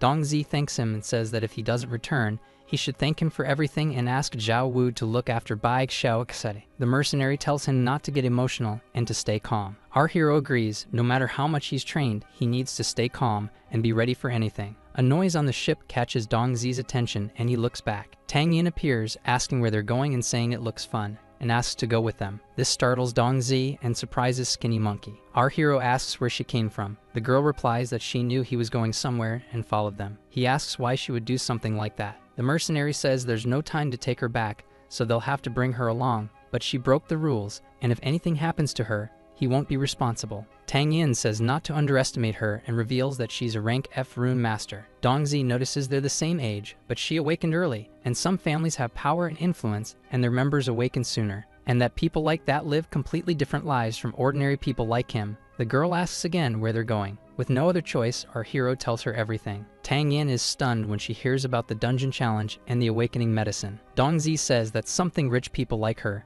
who live in ivory towers, have never stepped foot in. Tang Yin replies that she's rich and beautiful too, but that's not the point, and he says that either way, he needs it, and it's going to be dangerous. She understands that our hero is risking everything to become a rune master, something that came easily to her, but that he has to fight with everything he has just to get a chance to awaken. Tang Yin asks why he wants so badly to become a rune master. Dong Zi says he could say it's because he wants to be strong, hold his head high, and be admired. Our hero looks up at the moon in the sky and says that honestly, he just wants to be able to protect the people he loves. The girl watches him and reaches out her hand, saying she believes in him and that he'll definitely come back and become a rune master. Dong Zi thanks her and shakes her hand. At that moment, the trio arrives at the marked location. A man asks for the pass to enter. Our hero hands over the pass. As soon as they look at Dong Zi's file, the men start laughing, saying he's just another piece of trash looking for his own death. Tang Yin gets angry and asks what they just said, but the two mercenaries aren't intimidated and mock her. Skinny Monkey says that this is the wild, and if she offends the wrong people here, she might end up dead. The man throws the pass back to our hero, saying he can go in. With that, the trio moves forward until they come across a strange energy portal, the entrance to the dungeon. Tang Yin comments that this is the entrance. She looks to the side and asks how they're keeping it suppressed. Skinny Monkey says it looks like the tomb of a powerful rune master, and the dungeon used to block the monsters before its end. Dong Zi asks why they're allowed to enter. The mercenary replies that there could be many reasons, and the Ash Gang has probably already investigated everything, so he shouldn't worry about that. He should focus on making it out alive. Someone asks if that isn't Dong Zi, catching our hero's attention. Fang Ji, surrounded by warriors, says he never expected to find trash like him here. Our hero asks what he's doing there and remembers the awakening ceremony from a few days ago, but the boy tells him to shut up, saying he doesn't know anything. Dong Zi laughs, realizing that Fang Ji failed to awaken, which means he's also trashed. The boy gets furious and again tells him to shut up and not compare him to someone like him. Fang Ji says his parents hired experienced bodyguards for him, so once he enters the dungeon, all he has to do is wait. Unlike a bothersome piece of trash like Dong Zi, he says Dong Zi better pray they don't meet inside, because out there it's the wilds, and even if he kills him, no one will care. The boy declares that there is only one awakening potion, and it belongs to him. Dong Zi is just a stepping stone on his path to becoming a rune master. Skinny Monkey asks who this arrogant brat is, and if they should take him out. Our hero answers, yeah, why not? Fang Ji desperately calls for his parents. His mother asks who dares to bully her son, while his father comments that it's the school trash they saw last time. Dong Zi asks if Skinny Monkey can still take him out, but the mercenary goes silent. Fang Ji's father asks if he's not part of the Poison Wolf group and warns that he has deep connections in Kingxi district, and if he dares touch his son. Laughing, the mercenary says he was just joking. Skinny Monkey reveals that the man works for the minister and they can't interfere, but Dong Zi says it's fine. Inside the dungeon, their power means nothing. At that moment, someone shouts for them to move aside, rushing past our hero and Fang Ji's father and firing a shot into the air. That's Yu Jin, rank D, leader of the Ash Gang, who grabs everyone's attention and says he doesn't care about identity or power. This is his territory. There's only one bottle of the awakening potion, and if they want it, they better follow his instructions. Skinny Monkey warns that Yu Jin is a maniac and really isn't someone they want to mess with. Tang Yin asks why and what that guy has done. The Ash Gang lives in the wilds raiding trade convoys. The Kingxi police tried to eliminate them, but since they know the terrain, the police hunted them for 3 months and still failed. After that, their leader blew up 10 expensive patrol buses in retaliation and sent several rune beast claws to the minister as a warning. Dong Zi agrees that he's insane. Fang Ji points at Yu Jin and asks why his father doesn't arrest him now and force him to hand over the awakening potion. His father quickly covers his mouth and tells him to be quiet, warning that man is rank D, and even he isn't a match for the gang leader. Yu Jin fires a warning shot, saying he heard something interesting, but that he's generous and will let it slide this time. Next time, though, he'll hang his body for the monsters. After that, he says the rules are pretty simple. Inside the dungeon, there's a primal forest filled with many rank F rune beasts. They need to reach the deserted death god palace in the center. Inside, there's a statue of the god of death, and at its feet is a large chest. Whoever brings it back will receive the awakening potion, but they only have this one night.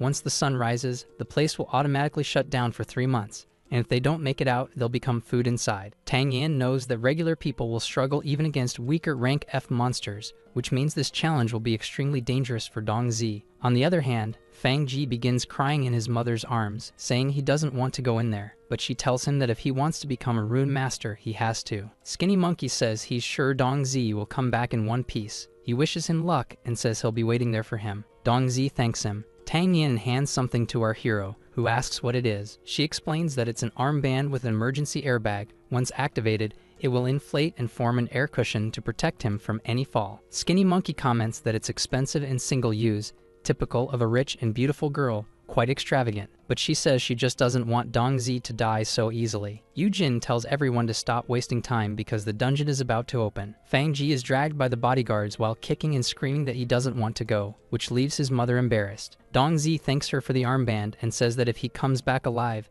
he'll repay the favor. Tang Yin wonders what he means by repay the favor and thinks our hero is a strange guy, but wishes for his safe return. Inside the dungeon, the place doesn't look much different from the outside. Our hero moves quickly, noticing that everyone appeared in random spots around the perimeter, and that the target is exactly in the center of the area. A scream of terror echoes through the primeval forest. Dongzi wonders if they're already hunting each other so quickly and decides to get out of there, doing his best to avoid fighting the other participants. In another part of the dungeon, someone screams for help. Our hero watches from a tree branch above and wonders if someone is really calling for help. Dongzi spots the woman stuck in the mud. She asks if anyone is there and pleads for someone to help her. Our hero knows the place is full of dangers and that he needs to be cautious, but it's a human life, and he wonders if he should really just stand by and watch her die. A woman runs up, telling her to hang in there. She reaches out her hand and tells the woman in distress to grab it. She's thanked for her help, but then that person laughs and suddenly pulls the girl into the mud, catching her by surprise. The woman falls into the mud and asks how she could do such a thing. At that moment, two men appear. One of them says she's way too naive and that this is what she gets for trusting others so easily, while the other says she was just unlucky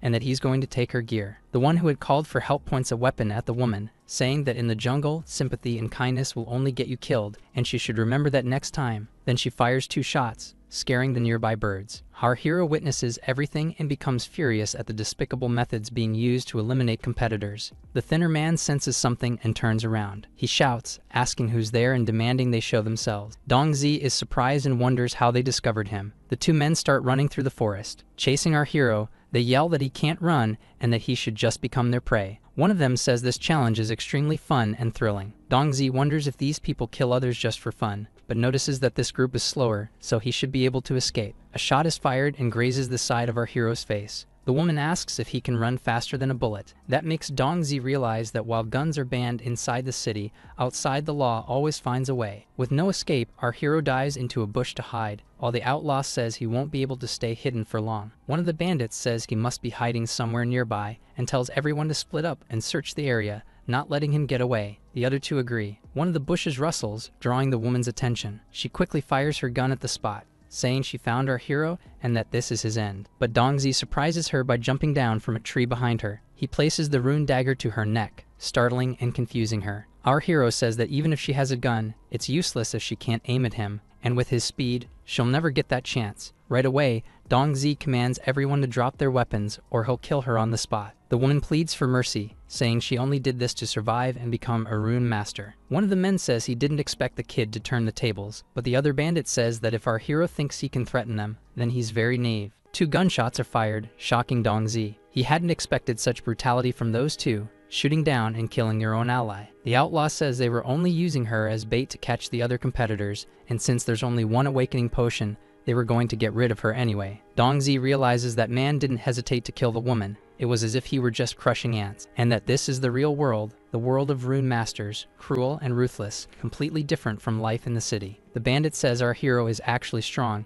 and asks if he wants to join them. Dongzi understands that if he wants to stay alive, protect his sister, and become a rune master, he needs to abandon his ideals, stop being naive, and dirty his own hands. The man gets impatient and calls out to our hero, who stares back at him seriously. In that moment, Dongzi lands a low kick to the bandit's legs, knocking him to the ground. The second outlaw points his weapon and calls our hero stupid, saying they gave him a chance, but since he wants to lose his life. However, before he can finish speaking, a shot is fired. The man trembles, not understanding what happened, but it's clear he was hit in the chest. Dongzi eliminated the outlaw without a second thought. He looks at the executed woman beside him and decides he won't let people like them get in his way. The last enemy opens fire on our hero, shouting for him to disappear. Dongzi quickly dodges the shots, which hit a tree right behind him. He throws himself to the side, flanking the bandit, who becomes confused by our hero's speed, to which he replies that he's too slow. After taking out the man, Dongzi understands that Poison Wolf was right. Humans are more dangerous. If he were a normal person, he'd be dead. It's better to get out of there fast. That makes our hero resolute in finding the chest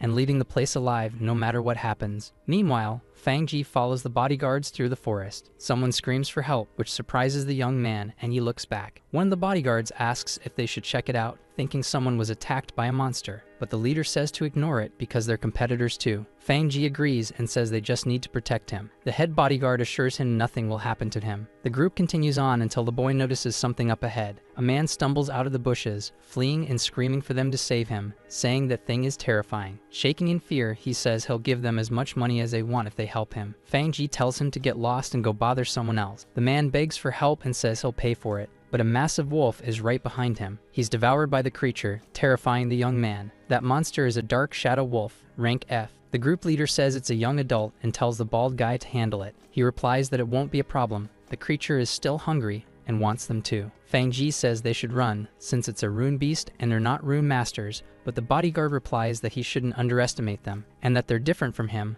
They grew up in the wild and fight rune beasts every day just to survive. The bodyguard engages the beast, clearly holding the upper hand after inflicting multiple injuries on the enemy. Fang Ji is in disbelief and says they're strong. Another man says that's what they were hired for, and even though they're not masters, they can still defeat rank F monsters. In the end, the warrior with the eye patch defeats the wolf and picks up its rune, saying that even though it's a low-rank rune, it's enough to celebrate for a few days. Excited, Fang Ji says he wants the group to do something for him. The head bodyguard says he was only paid to protect him, and if he wants anything else, but the boy doesn't even wait and says he has plenty of money. That makes the group leader ask what the young man wants them to do. Fang Ji says that if they find Dong Zi in the dungeon, they're to eliminate him. In front of the portal that leads into the dungeon, people wait. Tang Yin wonders what the situation is like inside that place. Skinny Monkey comments that she seems to care a lot about Dong Zi, but the girl says she just thinks he's different from the others and is a bit curious. The mercenary agrees that our hero is different and that his combat ability is beyond normal,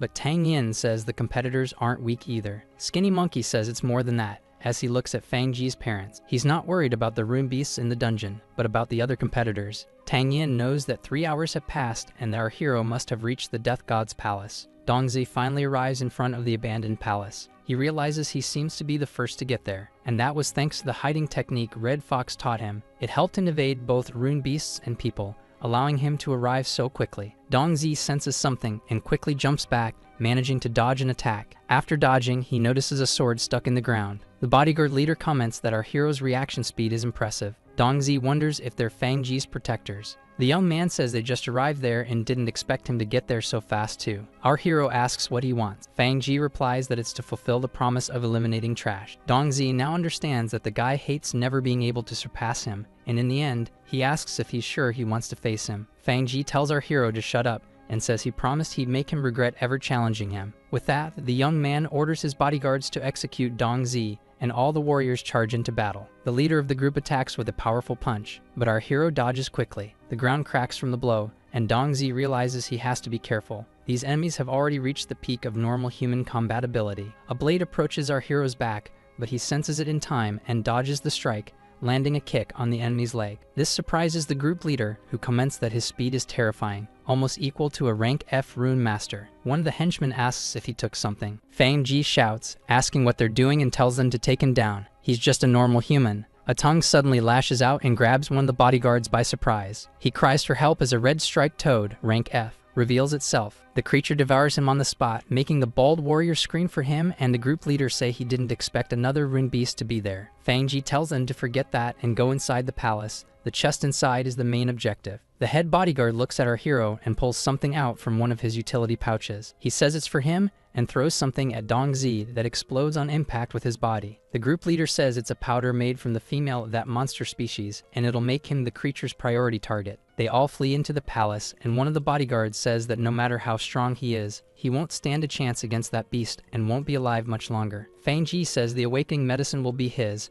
and tells our hero to fight hard not to become food for the red-striped toad. Dong Zi complains that they always lived in the wild, which is why they have these weird things with strange effects. The monster attacks again with its tongue, but our hero jumps and fires at the creature, knowing he must eliminate it and reach the chest quickly. The bullets have no effect, and Dong Zi expected that normal ammo wouldn't be effective, but he knows he can win. The monster's weak spot is its belly, and he's had a similar experience hunting boars. The creature's tongue hits the weapon in his hand, disarming him. Our hero climbs a tall branch, aware that this is still going to be very difficult to deal with. However, he realizes that red-striped toads can't distinguish scent. They use vision to hunt and are sensitive to movement, which gives Dong Zi an idea. Our hero throws his jacket far away, telling the monster to look at the piece of clothing. The creature quickly attacks the jacket, exposing its belly. Dongzi knows this is his chance, and he quickly strikes the rune beast's weak point, executing it just as the system notifies him that only one more monster remains to complete the mission. Our hero feels relieved and believes that having read more books was truly a good decision. He puts his jacket back on and moves toward the palace, vowing to settle the score with Fang Ji. The door to the place slowly opens. The group of bodyguards enters the main hall along with Fang Ji, who becomes excited, saying that now that our hero has lost his life, all he has to do is take that thing out and become a rune master. The masked warrior says he's feeling something strange in there, but the group leader tells him to be quiet and stop saying unnecessary things. The bald bodyguard says he's going to grab the chest, but at that moment, someone tells them to stop. Our hero enters the place and declares that it belongs to him. Fang Ji is in disbelief and asks how he's still alive. The leader of the bodyguards wonders if he really defeated the red-striped toad, which should be impossible. Fang Ji says he didn't expect Dongzi to escape from the monster and comments that he's an idiot for coming there, like he wants to die. The boy orders the warriors to get rid of our hero and make sure he doesn't escape again. Right then, the entire place starts to shake, sending dust and small stones falling from the ceiling. The boy is stunned and asks what's happening. The statue cracks and crashes to the ground, leaving everyone shocked. A reptilian paw emerges from the rubble. A horned leopard lizard, rank F, appears. Dongzi tenses up, knowing that this is one of the strongest monsters in rank F and is close to becoming rank E. Our hero notices the creature is injured and wonders if it fought the red-striped toad over territory. Fang Ji asks what they should do now. The group leader realizes the Ash gang didn't send their own members because of this and are using them as cannon fodder. The head bodyguard says their only choice is to attack and hope they make it out alive in the end. The rune beast spots the warriors and quickly repels them, grabbing one of the humans. Dongzi believes the monster must be enraged after being wounded. The captured bodyguard screams as he's dragged toward the creature's mouth, begging not to be eaten. He pleads for help from his first brother, but the group leader only calls out to him, unable to do anything. Frustrated, the mercenary leader pulls out an item while cursing the beast. He pulls the pin from a hand grenade and throws it at the monster, injuring its head with an explosion. Fang Ji cheers and tells him to throw more, but they reply that they don't have any more grenades. That enrages the rune beast even more, and with a leap, it chases after the two bodyguards who start to flee. But both are crushed by the monster's reptilian paws. Fang Ji pleads for his mother and father to save him. Dongzi tells him to stop screaming and run, or he'll be the next one to die. The boy says they studied together for years and begs our hero to save him, but he replies that he should stop crying. He's in danger too. He tells him to climb that rock for now. Fang Ji says he can't climb and begs to be saved. Dongzi looks back and grabs the boy. Our hero tells him he's useless and that if he doesn't want to be eaten, he better try harder. But the boy is so scared he's nearly wetting his pants. Both are now on top of the rock, and Fang Ji says they're going to die and asks Dongzi to come up with a plan. Our hero says he only has 3 grenades, and they might not be effective against the rune beast. The monster roars, and Dongzi says it doesn't matter since he has no other choice, then throws the explosives, which land inside the creature's mouth. After that, an explosion occurs and Fang Ji asks if the thing is dead, but Dongzi says he's not sure. The rune beast paw rises again, making the boy scream in fear that it's still alive. The monster slams into the rock and then falls silent. Our hero says with a tone of doubt that it's been eliminated. Fang Ji asks if he's sure about that. Dongzi approaches and picks up the creature's runestone, saying that even if it were alive, it lost its runestone and won't live much longer. The system confirms the kill and says that our hero has completed the mission, earning its rewards. Dongzi feels confident now that he can drink the potion and level up, and most importantly, claim the chest that's right there. He's just one step away from becoming a rune master. Fang Ji thanks him for the help, but immediately betrays our hero by pushing him off the rock. The treacherous boy says that if it weren't for him, he would have died here like trash, but now he can become a rune master in his place. At that moment, Dongzi blames himself for once again underestimating human greed and their dark hearts. However, Fang Ji also underestimated him. Our hero decides to use what Tang Yin gave him. He presses the button on the armband, creating a huge red airbag that cushions the fall. Safe, Dongzi quickly drinks the potion he earned as a reward, which increases his level and enhances his rune spirit. Our hero decides to allocate all the points into the strength attribute, and he chooses to claim his random weapon now. He receives the rank E weapon, Death God's Gun, which can be reloaded, has 3 rune slots, and can use the user's rune energy or runes to fire energy blast. Fang Ji is shocked to see Dongzi alive and armed. He wonders how our hero survived and how he obtained that rune weapon. Since he's not a rune master, he questions if that's even possible. Dongzi aims and says that if he has any doubts, he should go ask Hades in hell. In the end, a shot is fired, scaring the birds in the forest. Fang Ji is hit by the blast. Eventually, he falls from the rock, screaming, and slams into the ground with full force. Our hero feels relieved that it's over, but the entire place is still dangerous, and he needs to grab the chest and get out of there. Dongzi approaches the chest as the system informs him that he has reached his human limit. This makes him realize that if he doesn't become a rune master, that will be his cap, but with the awakening medicine, he won't have to worry about that anymore. Our hero knows the road ahead will be difficult, but he won't give up. Outside the dungeon, gang members are drinking in celebration of the Ash Gang. Tang Yin says that dawn is approaching and asks why Dongzi still hasn't come out. Skinny Monkey tells her to wait a little longer. Fangji's mother is worried about her son, while the boy's father says he has the protection of 4 experienced bodyguards and is sure he's fine. At that moment, the dungeon entrance starts to act strangely, and someone comments that it means someone is finally about to come out. One of the gang members wonders who it might be and hopes they're bringing the chest. Fangji's parents tense up, as do Tang Yin and Skinny Monkey. A person finally steps through the portal. Dongzi appears, asking Boss Yu if that's the chest he wanted. Yujin remains silent, observing everything. People start expressing concern, saying their brother is still inside, another saying his friend needs saving, and someone else stating that the boy, our hero, is going to receive the awakening medicine. Skinny Monkey congratulates Dongzi, saying he's amazing and really pulled it off. Tang Yin, in her thoughts, is surprised that he truly survived and returned safely. But our hero is suddenly grabbed by the collar and asked where Fangji is. Dongzi decides not to tell the truth to avoid problems and says he doesn't know. He didn't see him. Fangji's mother accuses him of lying and of having eliminated her son. Our hero asks if she has any proof of that, which makes her fall silent in anger. Fangji's father threatens Dongzi, saying they hired 4 bodyguards and they would have reached the objective. But Dongzi is the one who brought back the chest, so they must have encountered each other. Our hero had thought that since no one saw him and the boy, he'd be safe. But now he believes he was once again too naive in his thinking. The boy's mother throws herself into her husband's arms, crying over their son's death, and that leads the father to declare that he's going to execute Dongzi right there. Yujin steps between them, asking if they really dare act arrogantly in the Ash Gang's territory, and demands to know if they asked for his permission. Fangji's father tells him to get out of the way. He wants to finish off our hero. Yujin replies that the boy has something he wants, and now also owes him a favor, so if they lay a finger on Dongzi, they won't make it out alive. Skinny Monkey says that the gang leader is crazy, but he keeps his promises, and our hero says that if they didn't keep their promises and rules, the gang wouldn't be this big. Fangji's father knows that Yujin is a serious problem to deal with, and that staying alive is more important now, but he's certainly going to find a chance to execute Dongzi before they return to the city. He accompanies his wife back into the ship. However, he warns that our hero will pay for what he did to Fangji. With that, the ship ascends into the sky. Dongzi says it was the boy who tried to eliminate him, so why is he being seen as the bad guy? Someone throws a bottle to our hero, leaving him confused about what it is. Yujin says it's the reward. Dongzi asks how he could throw something so important, and what if it had broken? The outlaw answers that if it had, then he wasn't destined to have it. The gang leader confirms our hero's name and says he'll remember him, and that if he ever decides he doesn't want to live in the city anymore, the Ash Gang will accept him anytime. Our hero asks if Yujin thinks he can't survive in the city, and Tang Yin asks about the protective armband she gave him. Dongzi replies that it was a huge help, and that if it hadn't been for it, he wouldn't have survived. The girl gets excited and asks him to tell her what happened inside the dungeon. Skinny Monkey interrupts the conversation and says that's not the place to talk about it. They should return to camp first. That makes our hero glance to the side,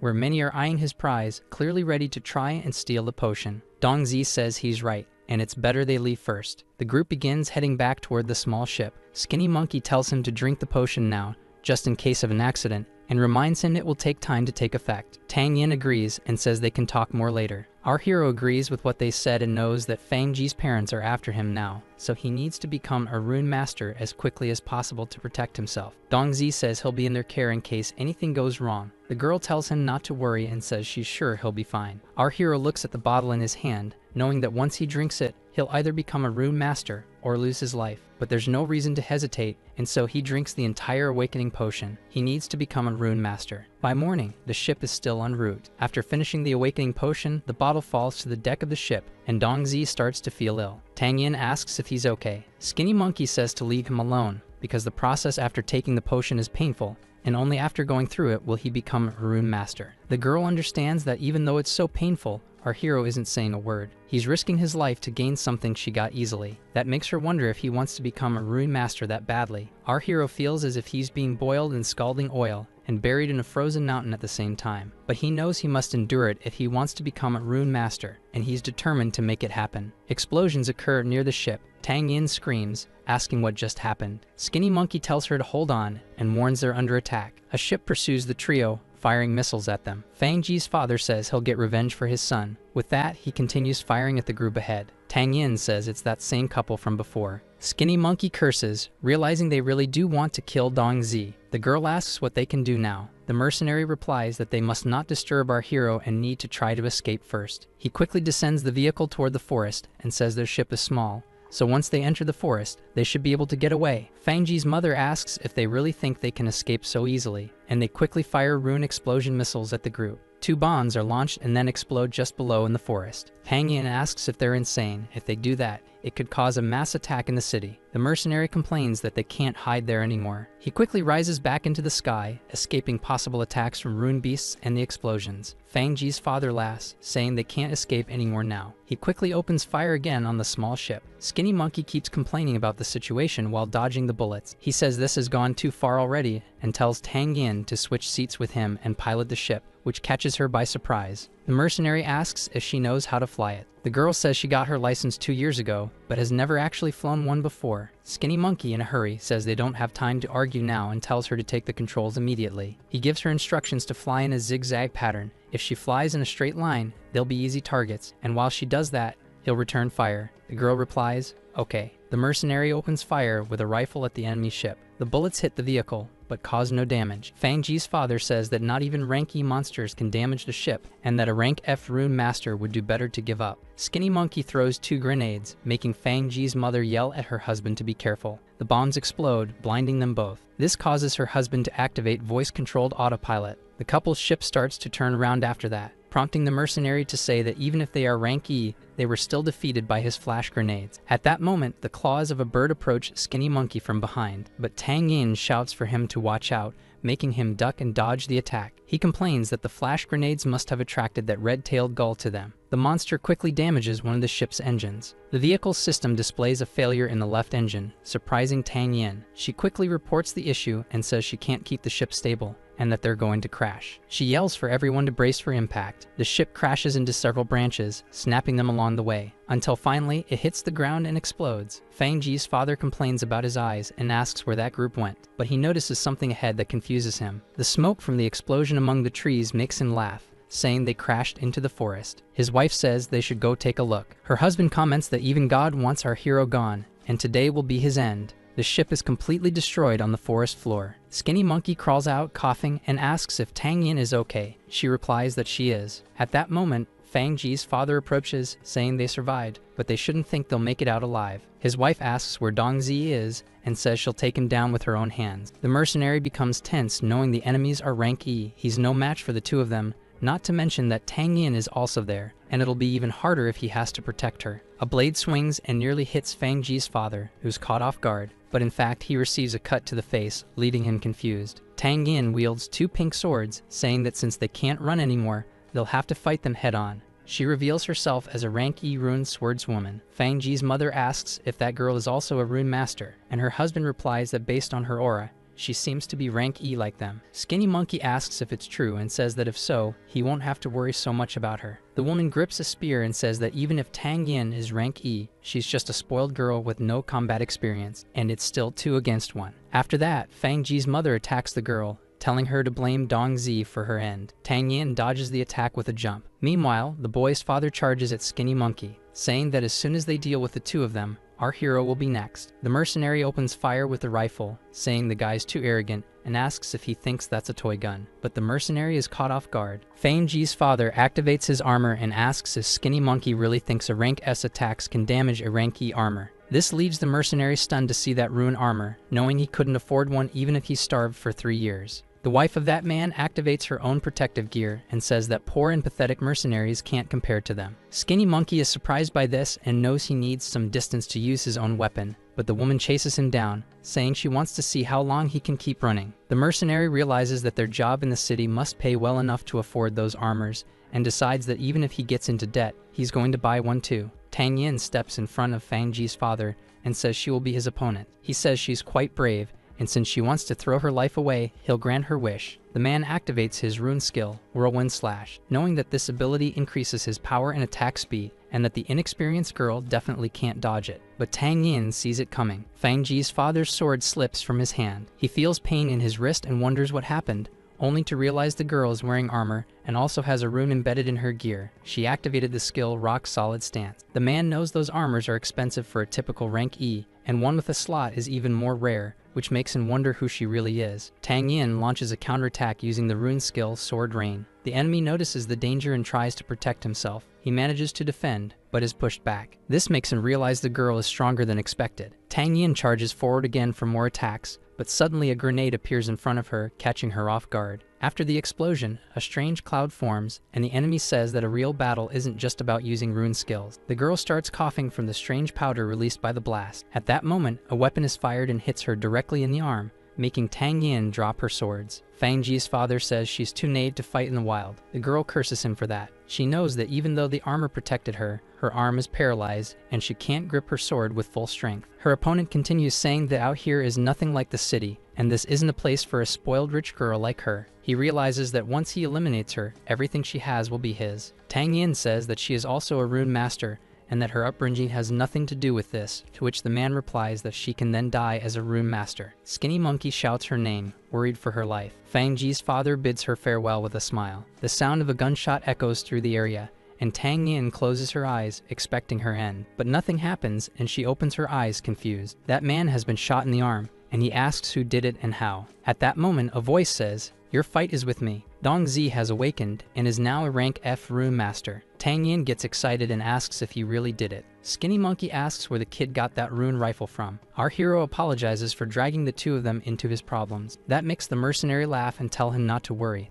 that he's just glad he awakened. Fang Ji's mother says it's unforgivable, that it should have been her son who awakened and became a rune master. Her husband says that even if Dong Zi awakened, he's still just a rookie and it won't change the outcome of this battle. Our hero questions if that's really true, and says they'll see soon enough. After taking aim, he fires the weapon, managing to injure the enemy in the shoulder. He can't believe what just happened and asks how Dong Zi, a rank F, was able to pierce his rune armor. Our hero explains that the reason is because his weapon is rank E. This leaves Fang Ji's father in disbelief, and he demands to know how he got that weapon. Dong Zi says it's time to put an end to this fight, and that now he's the hunter here. The man's wife runs to help him, while her husband turns in desperation trying to flee. But our hero opens fire on him and quickly eliminates him with a well-placed shot, sending the man crashing to the ground. This time lifeless, with only a look of panic frozen on his face. That makes the woman scream in sorrow. She holds her husband and begs him to wake up. Skinny Monkey says this is what they call karma. Dong Zi approaches, saying he didn't want to execute anyone, but they forced him. The woman says he killed her son and her husband,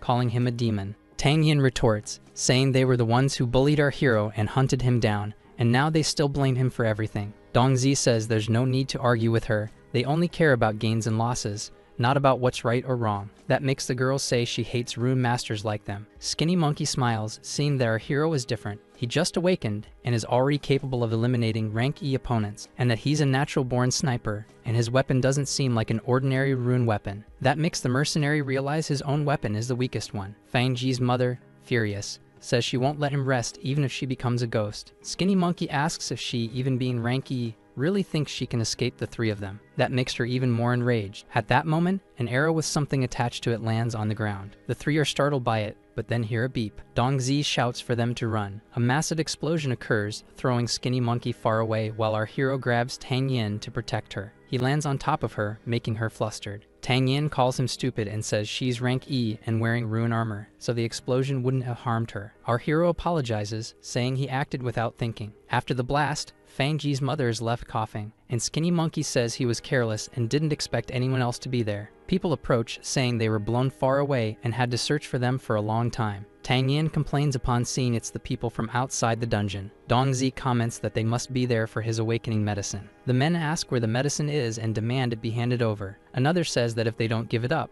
they shouldn't be blamed for what happens. Fang Ji's mother knows she can't deal with the three of them alone, but now she might have a chance. She quickly points at the group and says the awakening medicine is with them. That makes the men demand that Dong Zi hand over the medicine, and another thug asks if he really thinks he can defeat them all. Tang Yin says they're no different from outlaws, and if they become rune masters, they'll just go after the weak. The mercenary says that in this world, only the strong and ruthless survive. Our hero says that it doesn't matter if it's the jungle or the city, the weak will always be suppressed. He apologizes for dragging Skinny Monkey into this mess, and says he'll buy them time so the other two can escape first. The mercenary questions that, but Tang Yin interrupts, saying she's not a coward who would abandon a friend just to escape. Fang Ji's mother says that's touching, but none of them will leave this place alive. The leader of the group tells everyone to attack. A loud engine sound echoes, making the man curious as he looks up. Two ships approach the area. Tang Yin cheers, saying it's the professor and the others. The Blood Wolf members jump from the ship and land directly in front of the enemies, facing them. Red Fox asks where those idiots came from and if they know who they're messing with. Dongzi says they showed up just in time, and she congratulates him for finally awakening. She looks at the group of men and asks if they all really want to lose their lives. The outlaw leader says she's arrogant and asks if she really thinks they can beat all of them there. Someone calls all of them stinking brats. Poison Wolf asks if they dare lay a hand on his team members. That catches the outlaw off guard,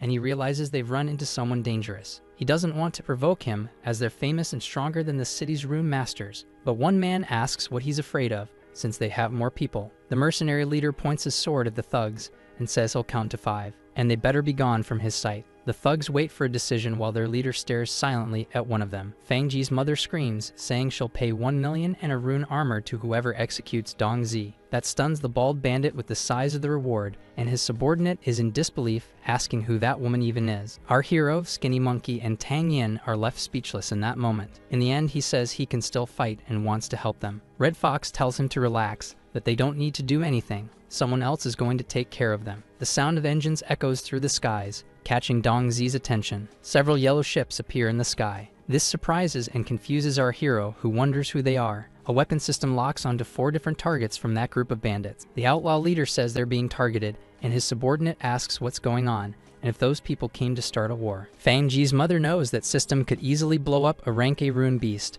and it's rare to find one of those in Qingshai. She wonders how so many showed up here. Tang Yin watches it all with a serious expression. Our hero gets excited and says he didn't know their team could call in so many warships, but she calls him silly. Poison Wolf asks if they still want to fight. The bandit leader says that with that many warships, they'll be executed instantly. That makes the head of the Blood Wolf gang confident, and he repeats that he's giving them 5 seconds to disappear. He begins the countdown, and all the enemies start fleeing the area. Fang Ji's mother threatens our hero, saying he better not return to the city, or she'll turn his life into a real nightmare. With that, she escapes in the ship, taking her deceased husband's body. Dongzi thanks Red Fox, saying it seems he owes her another favor, but she says it was all courtesy of Miss Tang. Our hero asks who she really is. At that moment, someone calls out for Tang Yin. Lin Hao says she had everyone worried. The girl apologizes to the professor for worrying him. Xiao says that after she disappeared, they called her father, and the boy finishes by saying he sent multiple warships to find her. Tang Yin gets irritated, saying she's a rune master and had 2 others with her, so nothing was going to happen,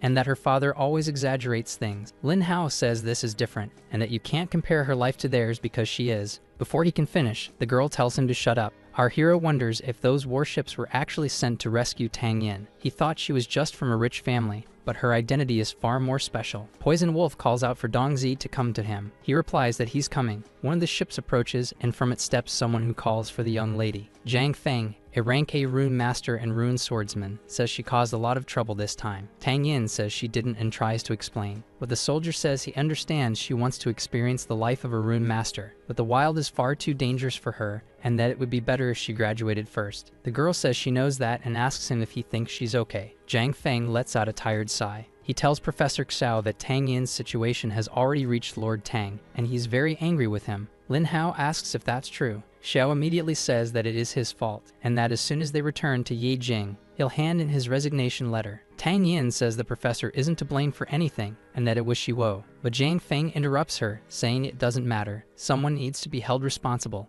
and he asks her how he's supposed to explain this to her father. Those words bring silence to everyone. The rune master asks if all those people were after Tang Yin, and that makes him want to know who their real target was. He orders Lin Hao to answer the question. The young man says he believes the target was Dongzi. Zhang Feng looks at our hero with a doubtful expression and decides that he needs to speak with Dongzi. Poison Wolf says he knew our hero wouldn't disappoint him and celebrates that he truly became a rune master. Mountain Tiger says he heard the awakening potion can also enhance the rune spirit and asks Dongzi how much his spirit improved. That makes our hero realize he forgot to check his status window because he was too busy fighting. He opens his status screen to check his progress, and is surprised and confused to see that his rune spirit is at 101%, wondering what that even means. The system provides an explanation, and Dongzi understands that his rune abilities are more powerful than normal. He wonders if doubling the value would make them even stronger. And since his spirit is above 100%, he can absorb rune energy much faster than geniuses who had exactly 100% rune spirit.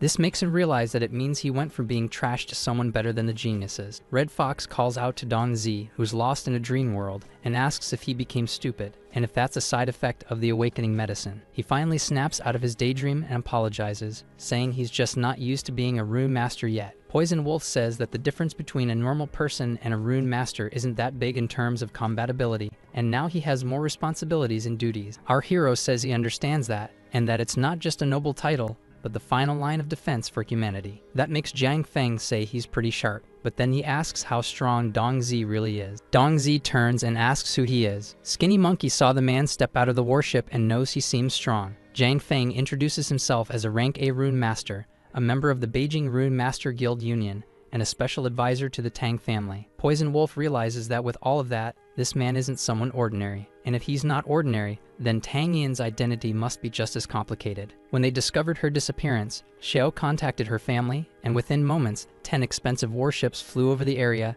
and conducted a wide-scale search. The mercenary leader realizes her surname is Tang and wonders if it's the same as one of the 7 great families. Our hero asks what Jiang Feng wants with him. The swordsman asks what kind of relationship he has with the young lady. Dongzi says he thinks they're friends. This makes Jiang Feng grab our hero by the collar, and he asks who he thinks he is. Does he really think he's worthy of being her friend? Poison Wolf grips his sword, demanding to know what that rune master thinks he's doing. Tang Yin tells Jiang Feng to let go of Dongzi immediately. He lets go and says he heard our hero was an ordinary person, but became a rune master after using the awakening medicine. He's very impressed by that. However, even if he is a rune master now, the gap between the two of them is something that cannot be crossed. Therefore, they're not friends, just strangers. Tang Yin says she chooses her own friends, not him. Besides, it was Dongzi who saved her life. Jiang Feng asks if she's sure about that and tells her not to forget the reason she was in that situation in the first place. And he asks what she thinks will happen to him if her father finds out the incident was caused by Dongzi. Tang Yin knows that Jiang Feng isn't a bad person, and she understands he's discreetly warning her to keep her distance from our hero, so her father won't cause trouble for him. She responds that she understands and asks if they can go back now. Jiang Feng says he hopes she understands his actions here, but Tang Yin turns away and ignores him. She decides that one day she'll break free from her father's protection, because rune masters shouldn't stay trapped in cities. The wilderness is where they truly belong. Tang Yin tells Dongzi that she learned a lot from him, and she hopes that they can fight side by side again in the future.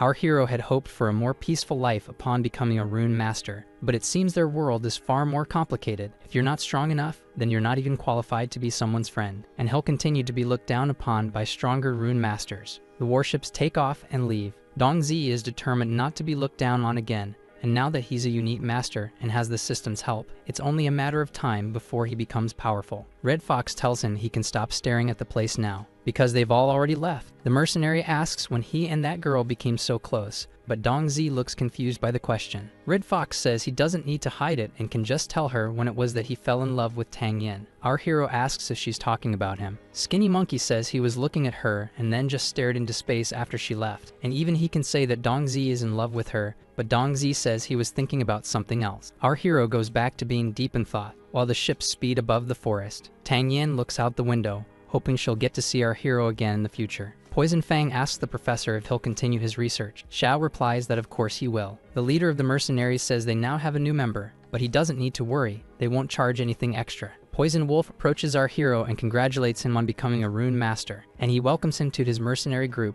Dongzi looks at his outstretched hand, but quickly shakes Poison Wolf's hand, introducing himself once again as Dongzi, a rank F rune sniper, and asks them to take care of him. And in the following few days, our hero followed that group on several missions. He trained even harder and continued honing his skills as a rune master by defeating rune beasts and gaining more experience. Poison Wolf says that's good, because Dongzi is now easily able to defeat the more common rank F monsters. Our hero also learned more things from the intelligent Professor Xiao, and in the end, the day to return finally came. Dongzi returns to the city alongside Poison Wolf, standing atop the ship while looking at his status window and seeing how much he's grown. The vehicle soon lands in the hangar, and our hero celebrates finally being back, but wonders how Bai Xiao Xai is doing. Professor Xiao informs him that since the investigation is over, they'll be returning to Beijing, and the information they collected is very important. so he wants to finish his research. Lin Hao says that since Dongzi saved him several times in the forest, if he ever goes to Beijing in the future, he should definitely look for him there, and says he knows Tang Yin isn't interested in him,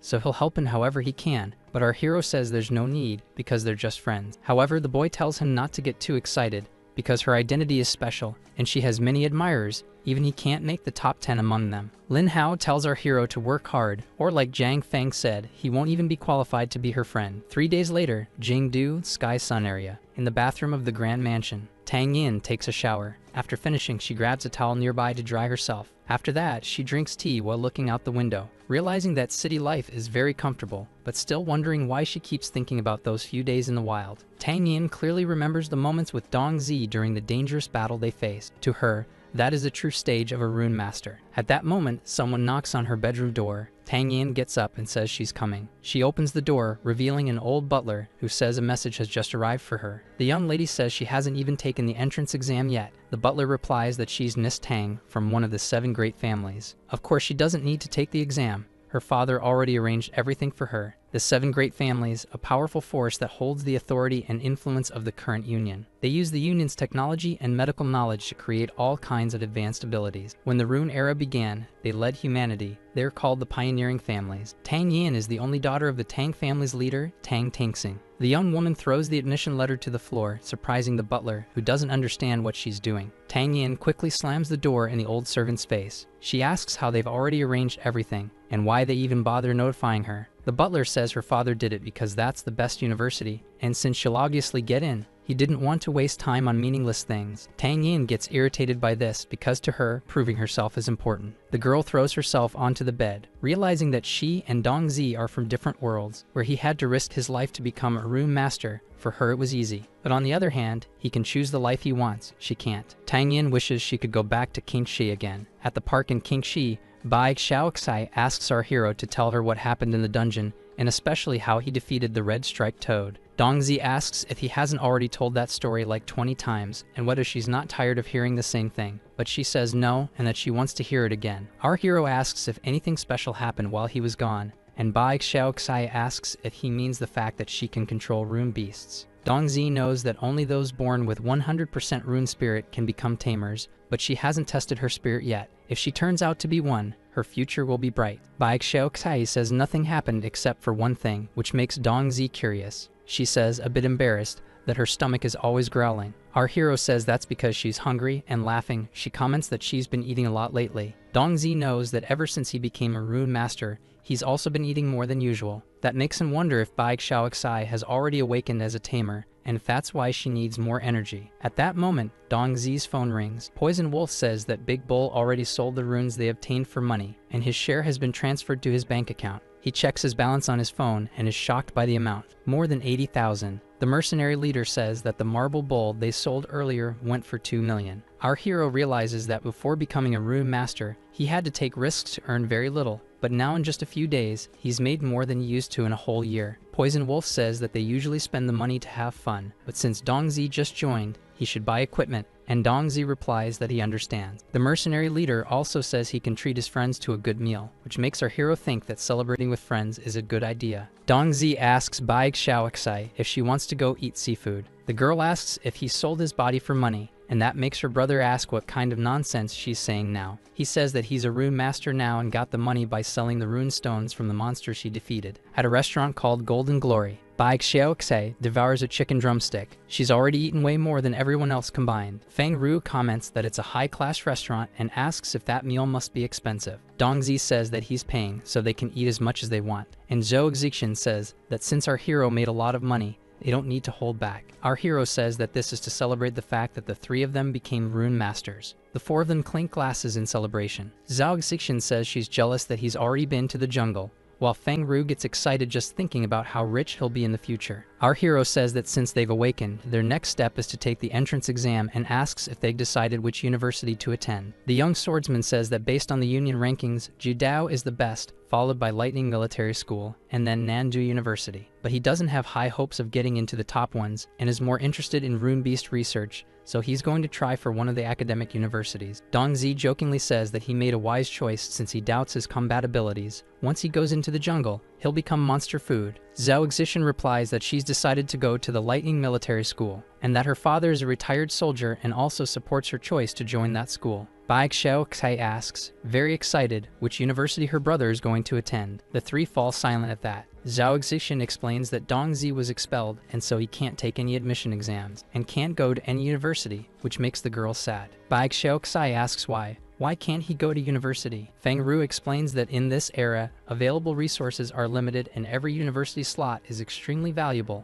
And even though Dongzi has awakened, due to the established rules, he's not allowed to enroll in any university. Zhao Xixin speaks so angrily that she bends her spoon, saying it's all Fang Ji's fault, and if she sees that idiot again, she's going to beat some common sense into him. The young swordsman notices the spoon and says she'll have to pay for it. Dongzi realizes they still don't know what happened in the jungle, but he thinks it's better if they remain unaware. Zhao Xixin says that if our hero wants to become a true rune master, he needs to graduate from university. Bai Xiaokai asks what Dongzi plans to do now. He says that right now he already has a plan. That makes everyone curious, and Zhao Xixin asks what his plan is. Our hero asks if they've ever heard of the Tempest Thunder trial. The two say no and ask what that is. Dongzi says it was Zhao Wu who told him about it. The former soldier explains that universities have very few spots, but the union doesn't want to lose unorthodox geniuses, so they created this special recruitment exam. The Tempest Thunder trial is hosted by the top 10 universities. It's another chance for ungraduated students to enroll through a special admission process. Bai Xiaokai gets excited, saying that's amazing and that Dongzi will definitely pass the test and enter university. He agrees but says it's not that simple.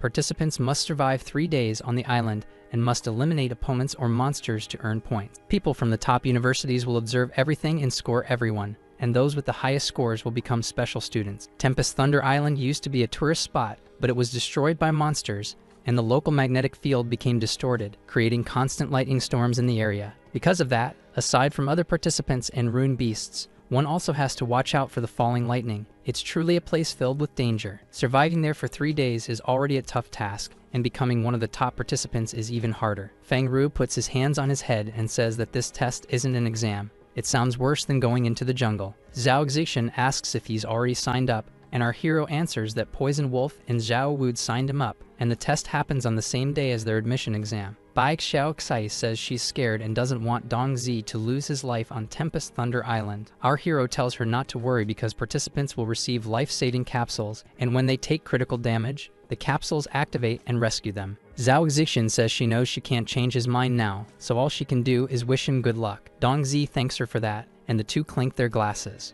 Later that night, our hero says goodbye to his friends and tells them he'll see them tomorrow. Zhao Xixin also says goodbye and tells the two of them to get home safely. Dongzi asks his sister if they should head back now, and she says she wants to go home and watch cartoons. Our hero senses something. After becoming a rune master, his senses have sharpened, and that helps him notice two people following him with ill intent. Dongzi walks through the streets lit by lampposts. Bai Xiaokai gets scared and asks where they're going, since that's not the way home. Our hero tells her to be quiet and says he needs to take care of something. He tells her again to stay quiet and wait right there, and the girl says okay. Two people walk nearby, and one of them asks where the two went. Where did they disappear to? Fat Dragon says he saw them go in there, but now he wonders if he saw it wrong. Dongzi surprises them from behind, asking if they're looking for him. Morning says that last time our hero got lucky, but today they're going to settle things. Dongzi replies that it's fine by him. They'll settle it right now. He then lunges forward and punches Fat Dragon in the stomach, hard enough to injure him. Morning gets furious and charges at our hero to strike. The gangster grins as he throws a punch, but Dongzi sees it coming. He easily dodges and counterattacks with an elbow to the enemy's neck. That sends him crashing to the ground. Fat Dragon doesn't understand what's going on and asks how Dongzi got so strong. Our hero asks if they're confused and realizes they still haven't heard the news, which leads him to reveal that he's now a rune master too. That makes the bald gangster say he doesn't believe it, since Dongzi didn't participate in the awakening ceremony. Our hero asks who said one can't become a rune master without taking part in the ceremony, but Fat Dragon says he's a newbie and they're veterans. The gangster pulls out his weapon, a rune baton, and says he's going to teach Dongzi the difference between them and make him regret messing with the two of them. But Fat Dragon is surprised to see a rifle pointed right at his face. Our hero asks what he thinks of his death god's gun, and says that even though he awakened recently, to deal with trash like them who bully others, that weapon is more than enough. Fat Dragon becomes afraid upon seeing that Dongzi's aura is strong, almost like his boss. Our hero says he'll give them one last chance and tells them to scram, which makes the two gangsters run away apologizing, saying they were wrong. Baek Xiaoxai approaches and calls for Dong Zi. She says excitedly that he's really strong, and that last time those two came to scare them. But now it was our hero who scared them off. He laughs, saying those two are weak. After that, Dong Zi says they should go home now, and his sister agrees. He knows that Zhou Wenlong is a problem, and there's also Fang Ji's mother. Even though he's a rune master, those two won't leave him alone and might try to go after his sister. Our hero understands that if he wants to protect Baek Xiaoxai, he'll either have to get rid of both of them or take her out of the Qingxi area. And if neither of those is possible, then he'll need to become strong enough to make them acknowledge him or find a powerful backer so that neither of them dares to touch them easily. At the Zhaoxi Martial Arts Hall, our hero knees and punches a heavy bag until he uses his rune power and delivers a powerful blow to the training object. Everyone there is shocked to see 3 machines destroyed on the ground. Dong Zi checks the new system mission telling him to undergo brutal physical training. A guy asks if he just awakened and became a rune master, and another says he saw him training there recently and he was still just a regular human. The older boxer says he saw the strength of our hero's punch. It's over 800, leaving the 2 young men stunned. Dong Zi knows that Poison Wolf and Zhao Wu can handle Zhou Wenlong, but Fang Ji's mother is harder to deal with, so he needs to get stronger and find a reliable supporter. The strongest forces in the area are the military, the government, and the tycoons, but the military doesn't get involved with civilians, and Fang Ji's mother works under the minister. And tycoons only care about benefits, and our hero is just another rune master with a common background, so they have no reason to help him. Dong Zi throws another punch, but this time it explodes the punching bag, scaring the 3 men who were watching everything. Zhao Wu calls for our hero. Dong Zi apologizes, saying he forgot to control his power and ended up breaking it. The ex-soldier says it's just a punching bag and he'll ask someone to clean everything up. He informs him that Poison Wolf came looking for him. This makes Dong Zi curious about why they're looking for him. Outside, our hero calls for the mercenary leader. Poison Wolf comments that it's been 3 days, he's gotten even stronger again, and asks if he wants to train. But Dong Zi says he's still no match for the mercenary. The mercenary leader says he's a flatterer, but it's good he hasn't gotten arrogant. That makes our hero laugh and ask what they want him to do. Poison Wolf says that in a few days there will be a test, and the participants can bring equipment, so he's taking him to buy things that can help. Dong Zi asks what they're going to buy. The mercenary says that he already has a rune weapon, but doesn't have a rune ability yet. Our hero asks if they're taking him to buy an ability. Poison Wolf says yes, and that a weapon with a rune enhances the user's ability, and with the money he has, buying an ability and armor won't be a problem. Dong Zi grabs the mercenary, startling him, and quickly runs off saying they should hurry up because he can't wait. But the mercenary yells at him to put him down and that they're going the wrong way. The two arrive at the Purple Gold Consortium, a place where mercenaries come and go to buy equipment. Dong Zi asks if it's only open to rune masters, and Poison Wolf says yes, explaining that the Xiao family controls that store and there's a branch of it in every city. There you can buy everything from weapons to tools, and it's also where you can sell the rune beasts you've hunted. The mercenary leader snaps his fingers and tells Dong Zi to go in so he can see what he's talking about. A receptionist asks them to place their hands on the device and release their rune energy for verification. Poison Wolf puts his hand on the device and releases rune energy, showing that he is a rank E rune master. The receptionist says he may enter now. Dong Zi understands that ordinary people respect rune masters, and some even admire the more powerful among them. After placing his hand on the machine and releasing rune energy, it's verified that he is rank F. The receptionist says he can enter, though clearly with less enthusiasm. They both walk through the place, seeing people selling runes and other items. Poison Wolf says the first floor is where you can pay a fee and open your own shop, and Dong Zi asks if they're going to buy here. The mercenary replies that the best ones are bought by the official store, and that the ones on this floor are all low quality and not good for him, which leaves our hero confused. Poison Wolf says that Dong Zi is different from the others, and if they don't find him a good rune skill, then they're wasting his talent. That's why they're going to the second floor. Once they arrive, the mercenary points out some good rune stones. The sales assistant asks if she can help them with anything. The mercenary wastes no time and asks for her personal contact so they can go out for drinks, making the woman flustered and asking him to be more serious. That causes Dong Zi to lose track of what his boss is doing. He replies that rune masters get into relationships with regular people all the time, and he's just asking her out. Poison Wolf says our hero is a rune sniper and asks the assistant to show him the best skills available. Money is not an issue. She quickly asks the two of them to follow her. The assistant notices that our hero is quite young. She shows the dude 3 rune skills that are currently very popular among rune snipers: piercing shot, snake eyes, and gun technique. All of them are rank F. Poison Wolf tells Dong Zi to see if he likes any of them. Our hero knows that piercing shot has the highest damage, but his weapon is rank E,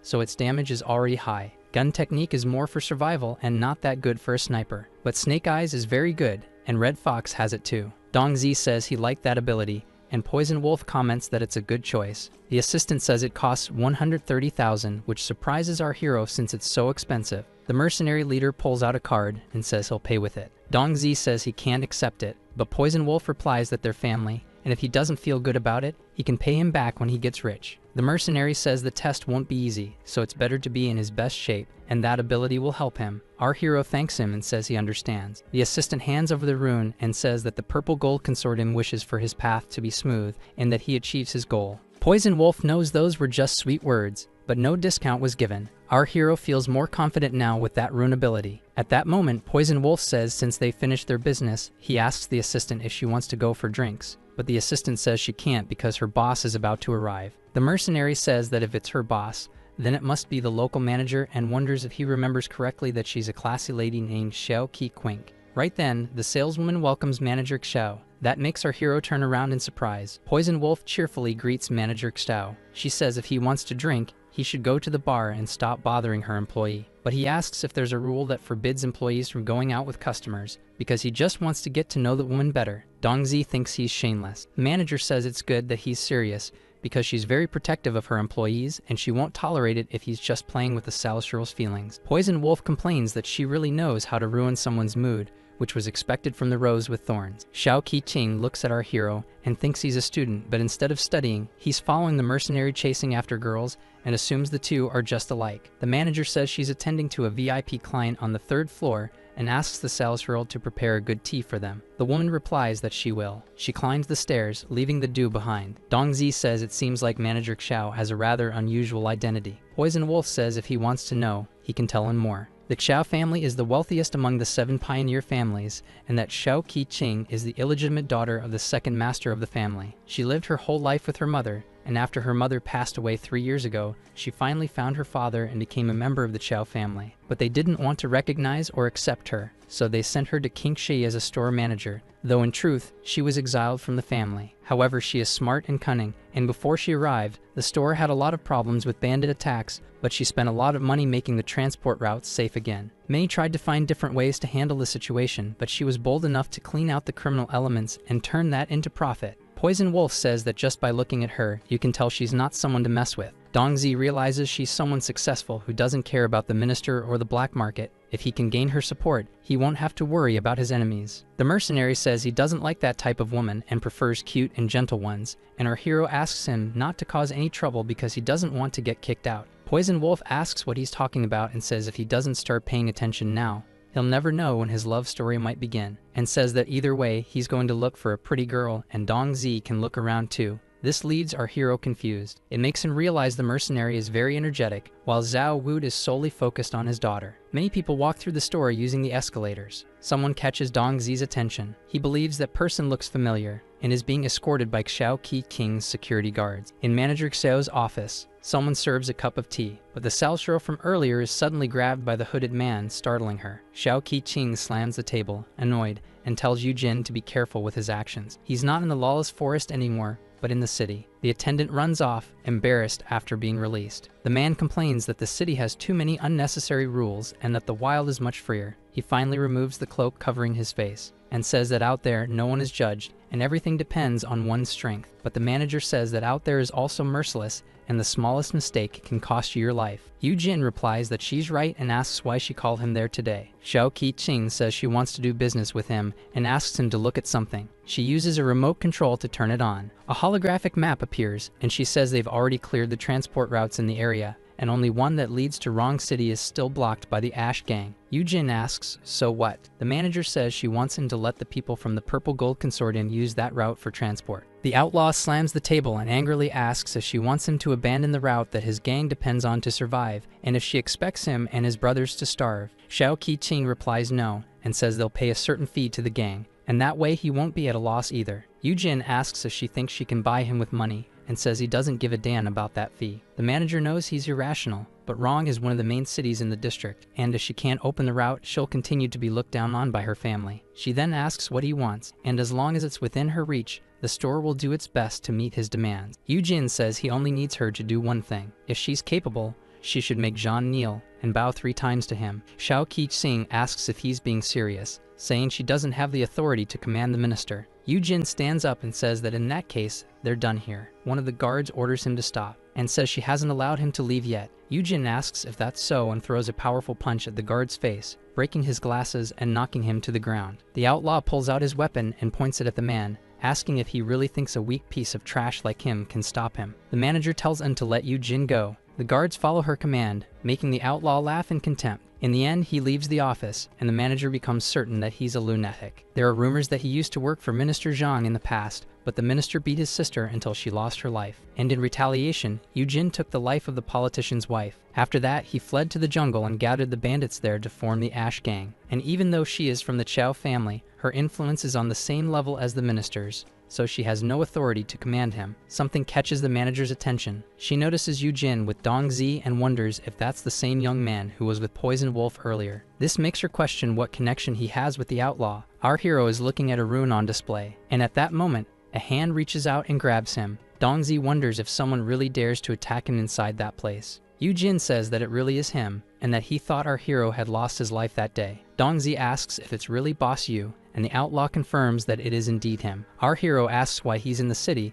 saying that if the prosecutor finds out, he won't be able to leave, but the bandit replies that if he can enter, he can leave. Dong Zi comments that he really is strong and brave, and Yu-Jin says that he's different. After giving out the awakening potion, many followed him, but he didn't expect Dong Zi to survive. Our hero laughs and says it was just luck. The outlaw says it's not bad at all, and that in a short time he awakened and even enhanced his combat ability, and that his offer still stands. If Dong Zi can't live in the city, he can join the gang. Dong Zi thanks him, but says he doesn't plan on going to the jungle. Yu-Jin says there's no fun in being a coward in the city, and that rune masters belong in the wilderness. Our hero knows he's already provoked Fang Ji's mother and Jiu Wenlong, and wonders if he'll end up provoking the minister too if he stays too close to the bandit. Yu-Jin says he has high expectations for Dong Zi, and that he'll always be welcome to join the gang anytime. Dong Zi replies that he'll remember that. But our hero wonders to himself if the bandit is trying to make him an enemy of all of Kingshe. Yu-Jin says goodbye and adds that since he rarely comes to the city, he's going to find some women to spend time with. Dong Zi knows the outlaw's presence carries overwhelming pressure, and that compared to him,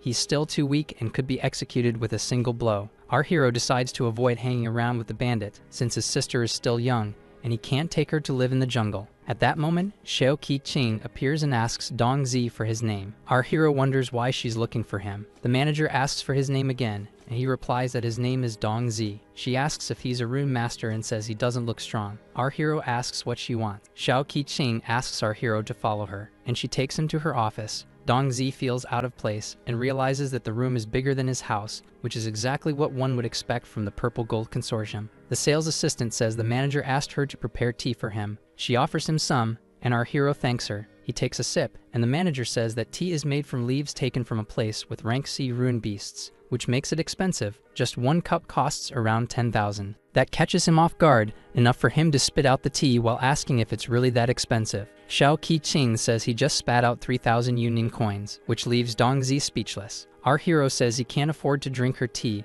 but she tells him to forget about it and sit down again, because she needs his help with something. Dong Zi wonders what such a rich lady could possibly need his help with. The manager asks what his relationship with Yu-Jin is. That makes our hero realize she saw them talking, and he wonders whether he should tell her and whether she'll report it to the minister. Dong Zi decides to play dumb and asks who Yu-Jin is. Shao Qi-Xing says he's clever and she likes that. She admits she invited him to talk business, but they're not friends, and the conversation didn't go well. Our hero asks why she called him, and she says he seems to have some friendship with Yu-Jin, and if he can convince him, she'll reward him generously. Dong Zi understands how this is going to go and decides to talk about the reward first. Shao Qi-Xing notices that our hero speaks like a businessman and offers 1 million. Our hero says he needs to be alive to use that money, and that over time he'll make his own. But his relationship with Yu-Jin isn't as good as she thinks. The manager tells him to be more direct if he's going to ask for money, and asks how much he wants, but our hero says he doesn't want money, he wants an investment. Shao Qi-Xing asks if he wants to start a business,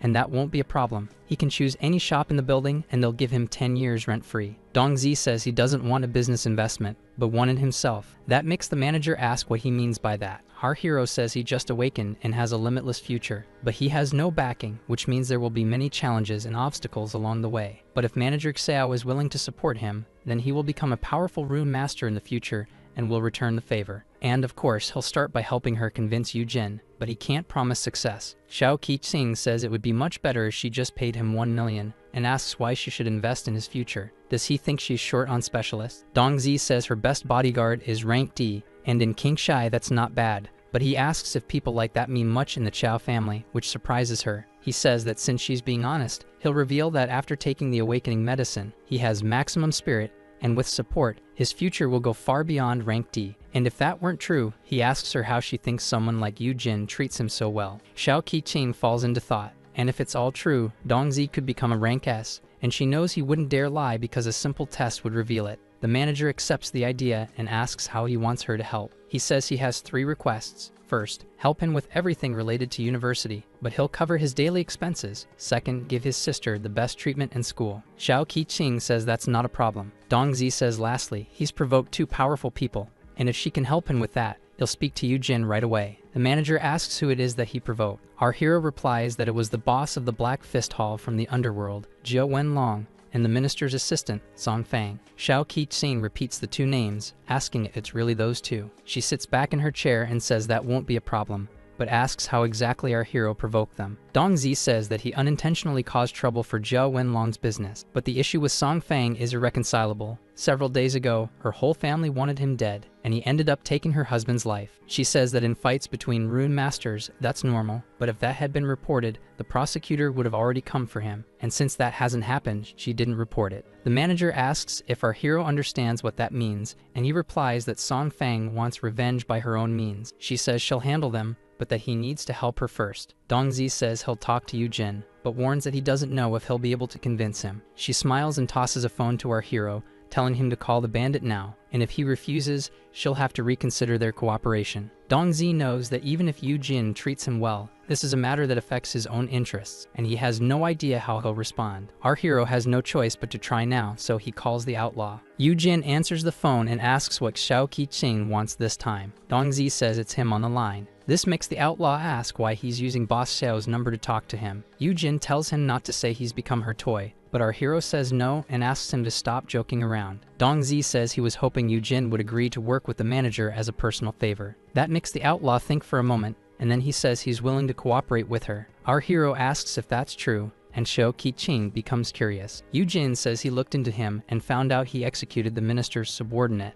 and since they share the same enemy, he'll be happy to help him. Dongzi wonders what kind of grudge this is, and the outlaw says that today he's doing him a favor. But when he needs help, Dongzi won't be allowed to refuse. Dongzi agrees. Our hero wonders if Yu-jin plans to attack the minister, and how could a mere rank F possibly help him? Yu-jin says the deal is sealed then. Dongzi returns the phone and says the outlaw accepted. Xiao Qi-ching asks if it was really that easy. Our hero says it seems like Yu-jin likes him. The manager believes that since his rune spirit is at 100%, it's no surprise the outlaw likes him. She knows the world doesn't offer help when people need it, so they must be prepared. And if she helps him now, then once Dongzi is powerful, he'll be loyal to her, and that it's worth nurturing someone like him. Xiao Qi-ching says he won't need to worry about Jiao Wenlong and Song Fang, and asks what he'll do now. Our hero says he's going to participate in the Tempest Thunder trial. That surprises the manager. After the meeting, night falls over the city. A man complains as he slams his hands on the balcony railing. Jiao Wenlong asks how Dongzi managed to get close to Xiao Qi-ching. Song Fang says she has a lot of influence there, and that it'll be difficult for them to deal with him. The gangster asks if they're going to give up and reminds her that our hero took the lives of her son and husband with his own hands. Song Fang tells him to shut up and says she won't let this go, no matter who is helping him. Jiao Wenlong asks what they'll do now. The woman says only the minister will be able to deal with Dongzi. The gangster says the minister won't act just for their sake. Song Fang says they just need to make the 2 get into a fight. 4 days remain until the admission exam, and a ship flies through the skies. Red Fox is piloting the vehicle, taking our hero on his journey. Dongzi knows that while he's taking the test, his friends, Zhao Xishan and Feng Ru, will be doing the admission exam in 3 days, and he never imagined that Xiao Qi-ching would personally see him off, and that during these days, Jiao Wenlong and Song Fang seem to have backed off, leaving his sister temporarily safe. Red Fox says they'll arrive at the port tonight, and it's best for him to rest because they'll leave with the other participants tomorrow, but Dongzi wants to train more. The mercenary asks if he plans to train right here, and if he's some kind of training maniac. Our hero says he's going to run 50 kilometers first. She tells him to get out of the cockpit. Dongzi collapses on the floor, exhausted and out of breath. but celebrates having finally finished. He wonders what kind of mysterious reward he'll receive. Our hero drinks the potion and notices that his rune spirit has increased to 106%. Then he asks to open the mission reward and receives a pair of enhancement goggles. That makes him wonder if the equipment he already had has leveled up. He questions if the goggles can analyze the target's ability, and that normally they only show estimated ranks from F to A, and wonders if they can now display everything in detailed data. Dongzi observes Red Fox's data and notes that it really works. He realizes that she has low strength and high agility, and with the glasses he can analyze the target's weaknesses and plan ways to counter them. This will be useful for his survival. Red Fox asks why our hero is staring at her, and he awkwardly apologizes. She doesn't understand anything but continues piloting the ship. 3 days until the entrance exam, Tempest Thunderport. Dongzi says it's the first time he's seen the ocean. Red Fox says that before the rune beasts, humans had barely explored it, and now it's full of monsters. She points ahead, saying that's Tempest Thunder Island. The wormholes cause a disturbance in the magnetic field, which is why lightning constantly strikes the island, sometimes for 3 full days, except in the last hectare. Dongzi understands that the test will take place there, and those who endure until the end will gather in the last hectare area. Red Fox says the test isn't just about surviving, they have to earn many points. And during those 3 days, our hero can also form alliances with others. She suggests he find good teammates, but says it's also fine to go alone. Dongzi asks if it would be like the Blood Wolf team. In the harbor plaza, several ships begin to leave. Red Fox says that if our hero follows that path, he'll reach the plaza where the oath ceremony will take place. He replies that he's going now. The mercenary says this won't be as dangerous as the dungeon, but he still needs to do his best, and she'll be waiting for his return. Dongzi gives a thumbs up and replies, of course. He holds a yellow rune and says he received it as soon as he entered the plaza, and is stunned by the advanced technology that can track the user's location and create an emergency capsule to protect the competitor, but using it results in disqualification. Our hero is certain that with that badge, at least he won't need to worry about dying on that island. He looks ahead, noticing several people also looking at him, and wonders if he'll have to compete against all of them. Dongzi realizes he underestimated the test, which is held nationwide, and any rune master who failed the entrance exam and is within the age limit can participate. Among them, some failed the university exam, and others are like our hero, who awakened through other means and are now here, meaning this won't be easy. Dongzi knows the age gap between the youngest and oldest participants is 6 years, which is significant, and it confirms for him that this test won't be easier than the dungeon. The ships leave one by one as the participants head to the plaza. Yan Yi, a rank of rune archer, looks out the window and asks how many underdogs will rise this year, saying he's excited to see it. At that moment, someone says he's too optimistic, but unlike him, they have no expectations for these rejected trash. Liu Shiji, a rank of rune scout, says all these failures can't be compared to the elites who passed the university exam. Yan Yi says there have been many strong people here before, and Leize got into 7 lights through this test, and now he's a rank S rune master. The rune scout says that was an exception, and he should know that over 10 years, only a few graduated, and most who passed this test gave up afterward. And if you ask him, the Tempest Thunder trial is unnecessary and a waste of the Union's resources. Yan Yi says they shouldn't give up on any rune master, and that, at the very least, he is this year's chief examiner. A secretary approaches and announces that the oath ceremony is about to begin, which makes Yan Yi say they should head to the ceremony. Liu Shiji crosses his arms and says nothing else, but he's irritated and wonders why Yan Yi is the new chief examiner when it was always him doing it every year. One of his subordinates says that he, as vice examiner, also needs to give a speech at the ceremony. That makes him even angrier, and he orders the subordinate to call him Examiner Liu, which intimidates the young man. Another man calls him vice examiner and says they detected strange phenomena occurring around the island. That makes Liu Shiji slap the papers out of the researcher's hands. He repeats that they must not call him vice examiner, and the man with glasses, scared, responds that he understands. After that, Liu Shiji orders him to say what's strange. The researcher says the magnetic field is acting oddly and the lightning storms are more fierce and aggressive.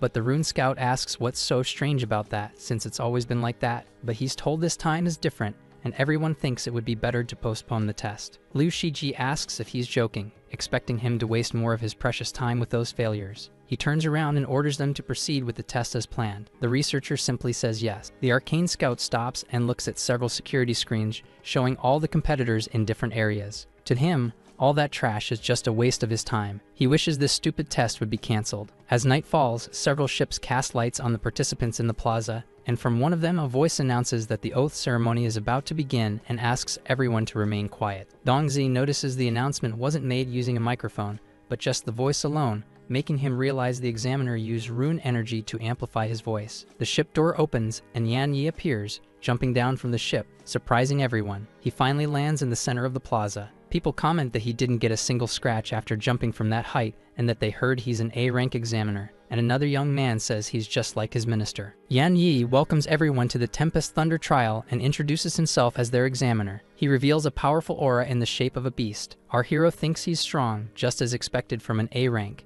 Dongzi puts on his visor and decides to check the examiner's data, but he can't see anything except question marks. That surprises him, and he believes it must be due to the difference in strength between them. Right behind Yan Yi, Liu Shiji lands on the ground. He calls everyone failures and trash and introduces himself as Examiner Liu. Dongzi wonders what's wrong with Liu Shiji. A guy says he was always the main examiner, but apparently he got replaced. A young woman says he always despises the participants, and another young man says he wants to beat him up. Our hero understands that Liu Shiji was the previous examiner and really seems like someone who's asking for a beating. The scout says he's not talking about just one person there, but all of them. They're all just garbage. Yan Yi tells the vice examiner that that's enough. That makes Liu Shiji internally complain about being called that. Yan Yi says not everyone can become a rune master, which means they are already better than most people in the world, and as the head examiner, he is proud of them. Our hero smiles, seeing that at least someone knows how to talk to people. Yan Yi says that, as the head examiner, he will now remind everyone once more of the test rules. Since many of them failed the admission exam,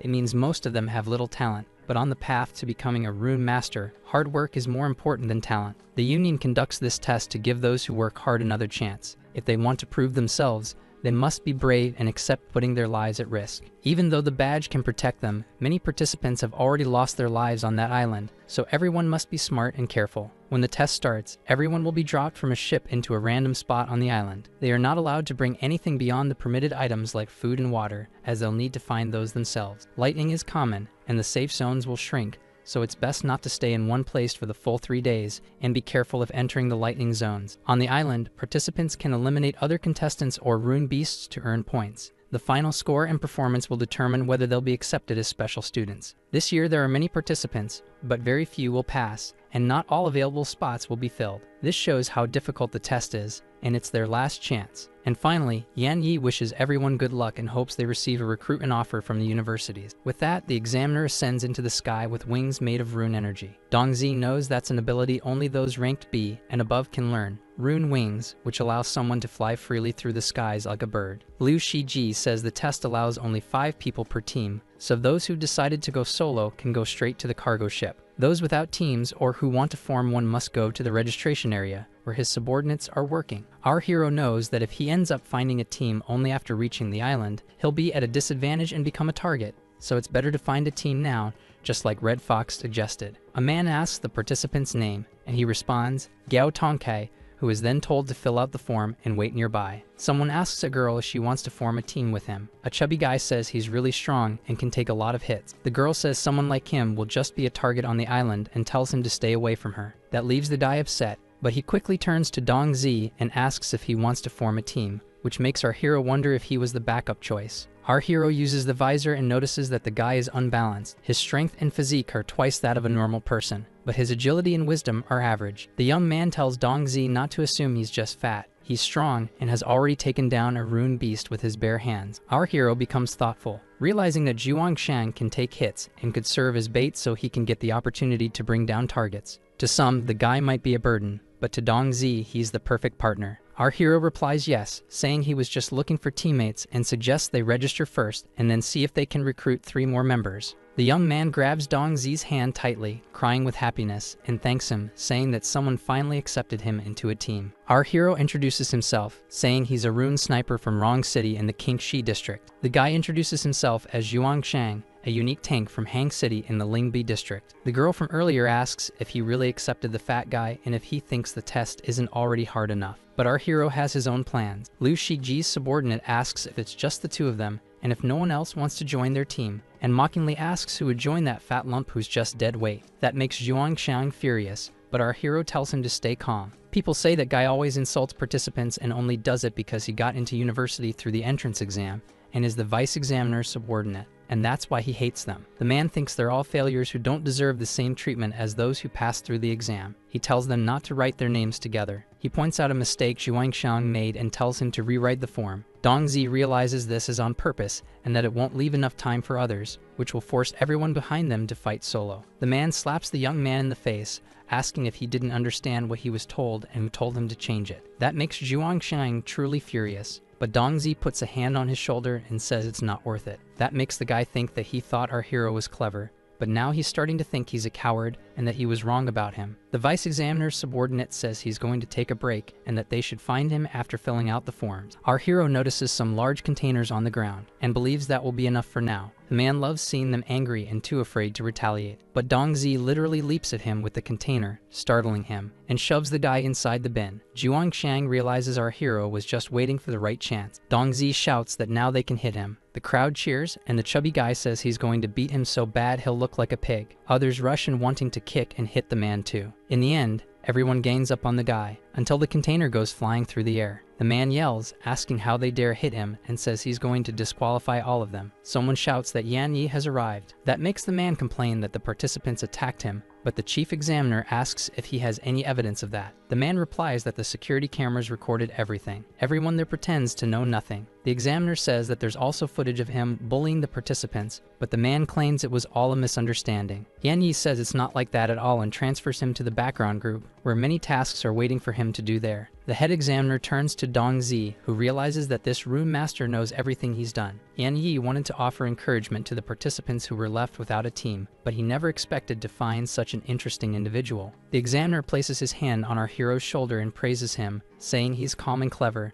and hopes he can pass with stellar performance. In the end, Yan Yi walks away and wishes our hero good luck. People comment that the examiner praised him and that they're jealous, but they notice Dongzi only has one member in his team and believe they still have a chance to join him. Our hero watches Yan Yi leave and smiles with confidence. Dongzi looks at his team form, and Zhuangxiang comments that they still have 3 spots available. A young man says he's been a scout for 3 years, and that they need one. Another young man also asks to join the group. Another participant comments that strong people should be with other strong people and asks if Dongzi wants to join his team. Our hero understands that after being recognized by the head examiner, everyone wants to join his team. Zhuangxiang says that since they now have power, they should choose the strongest ones there. Dongzi knows that everyone there was left behind, and even if they're decent, they can't compare to the top teams. That's why he needs to choose carefully. A normal team has 5 members who can handle all kinds of situations. They need a leader, a strategist, a tank, a scout, and a healer. But with the current situation, forming a perfect team is difficult. Zhuangxiang asks what kinds of people Dongzi is looking for. He replies that he needs a strategist and someone agile, but most importantly, someone trustworthy. The young man says he thinks he can be the strategist. That makes our hero think his specialty might be being overly confident.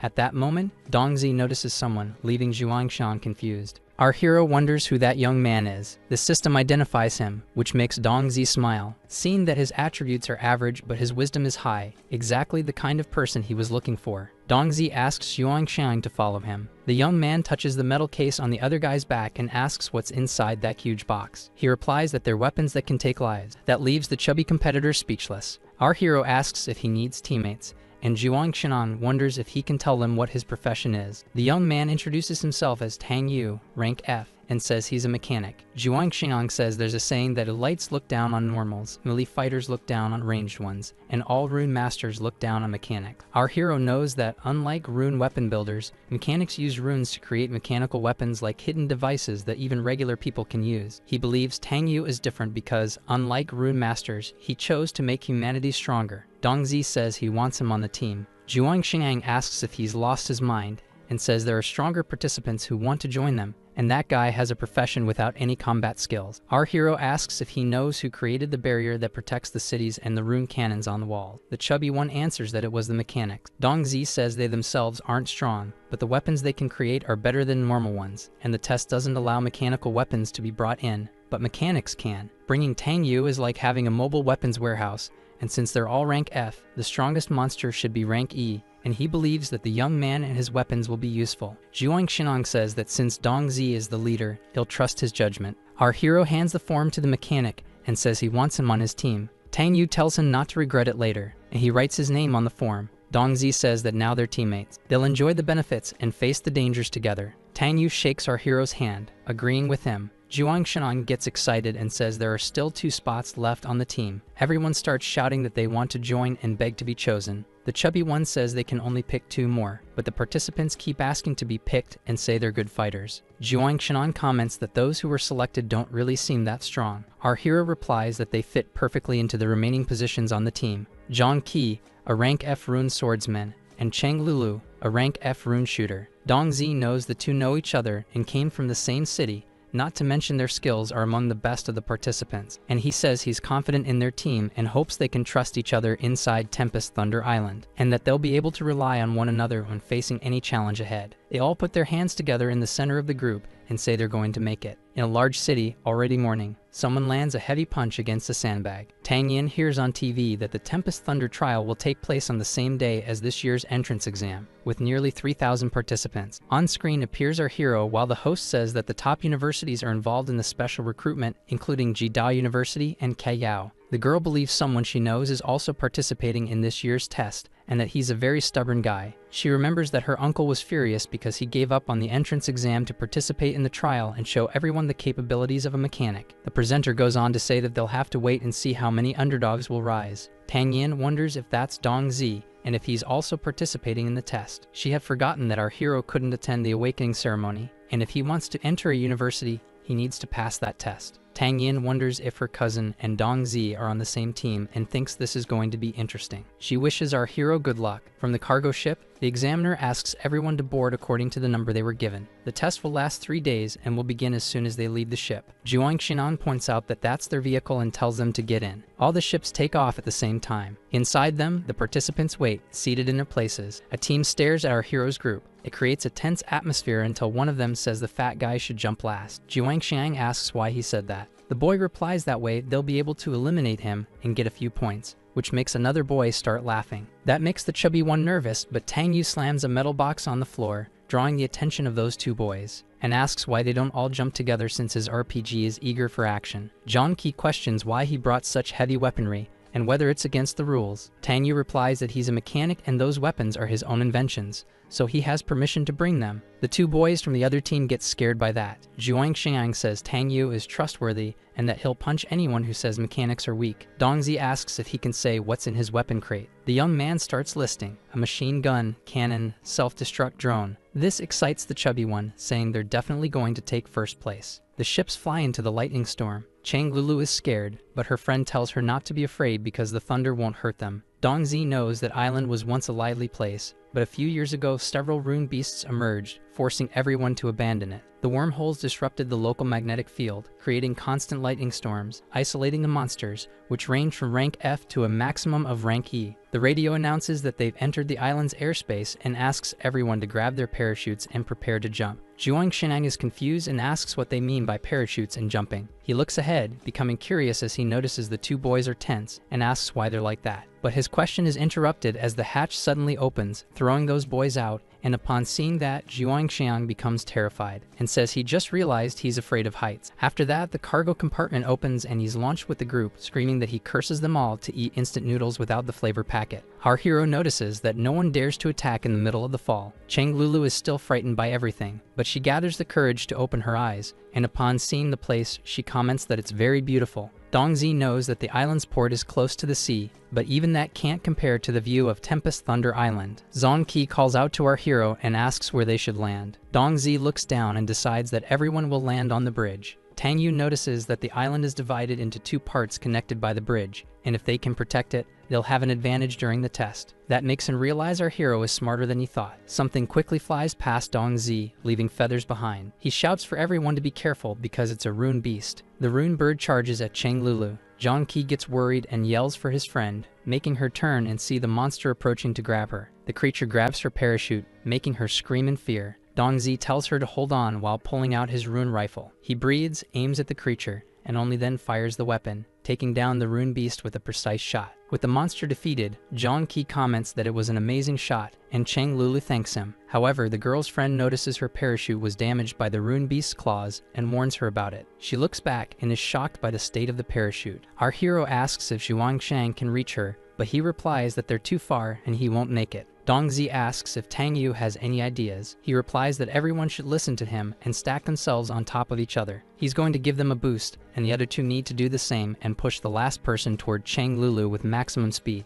Zhuang Shenang yells full power and kicks the other two, but notes that they're getting close to the ground. Zhang Qi pushes our hero and says he's entrusting the girl's life to him. Dongzi reaches her and tells her to grab his hand, and as soon as she does, he deploys his parachute, but they were already too close to the trees, and both crash into them, ending up hanging from a branch. After a while, Chang Lulu wakes up, and our hero asks if she's okay. She says she's fine and thanks him for saving her life again. He says it's alright but informs her that they now have a new problem. Dong Zid cuts the parachute straps, and both land safely on the ground. Chang Lulu says she can't hear anyone and that they must have been separated from the group. Our hero says their communicator has only a 500-meter range. He decides to stick to the original plan and regroup at the bridge, believing Tang Yu and the others will certainly be there. Meanwhile, the ship with the examiners and test staff flies over the island. Yan Yi observes what everyone is doing through the monitor as someone approaches him. Bo Quan, the recruiter from Judao University, asks the head examiner how things are going. Liu Shiji steps in front of the head examiner and replies that everything is under their control. Yan Yi says 13 participants were disqualified during the parachute jump.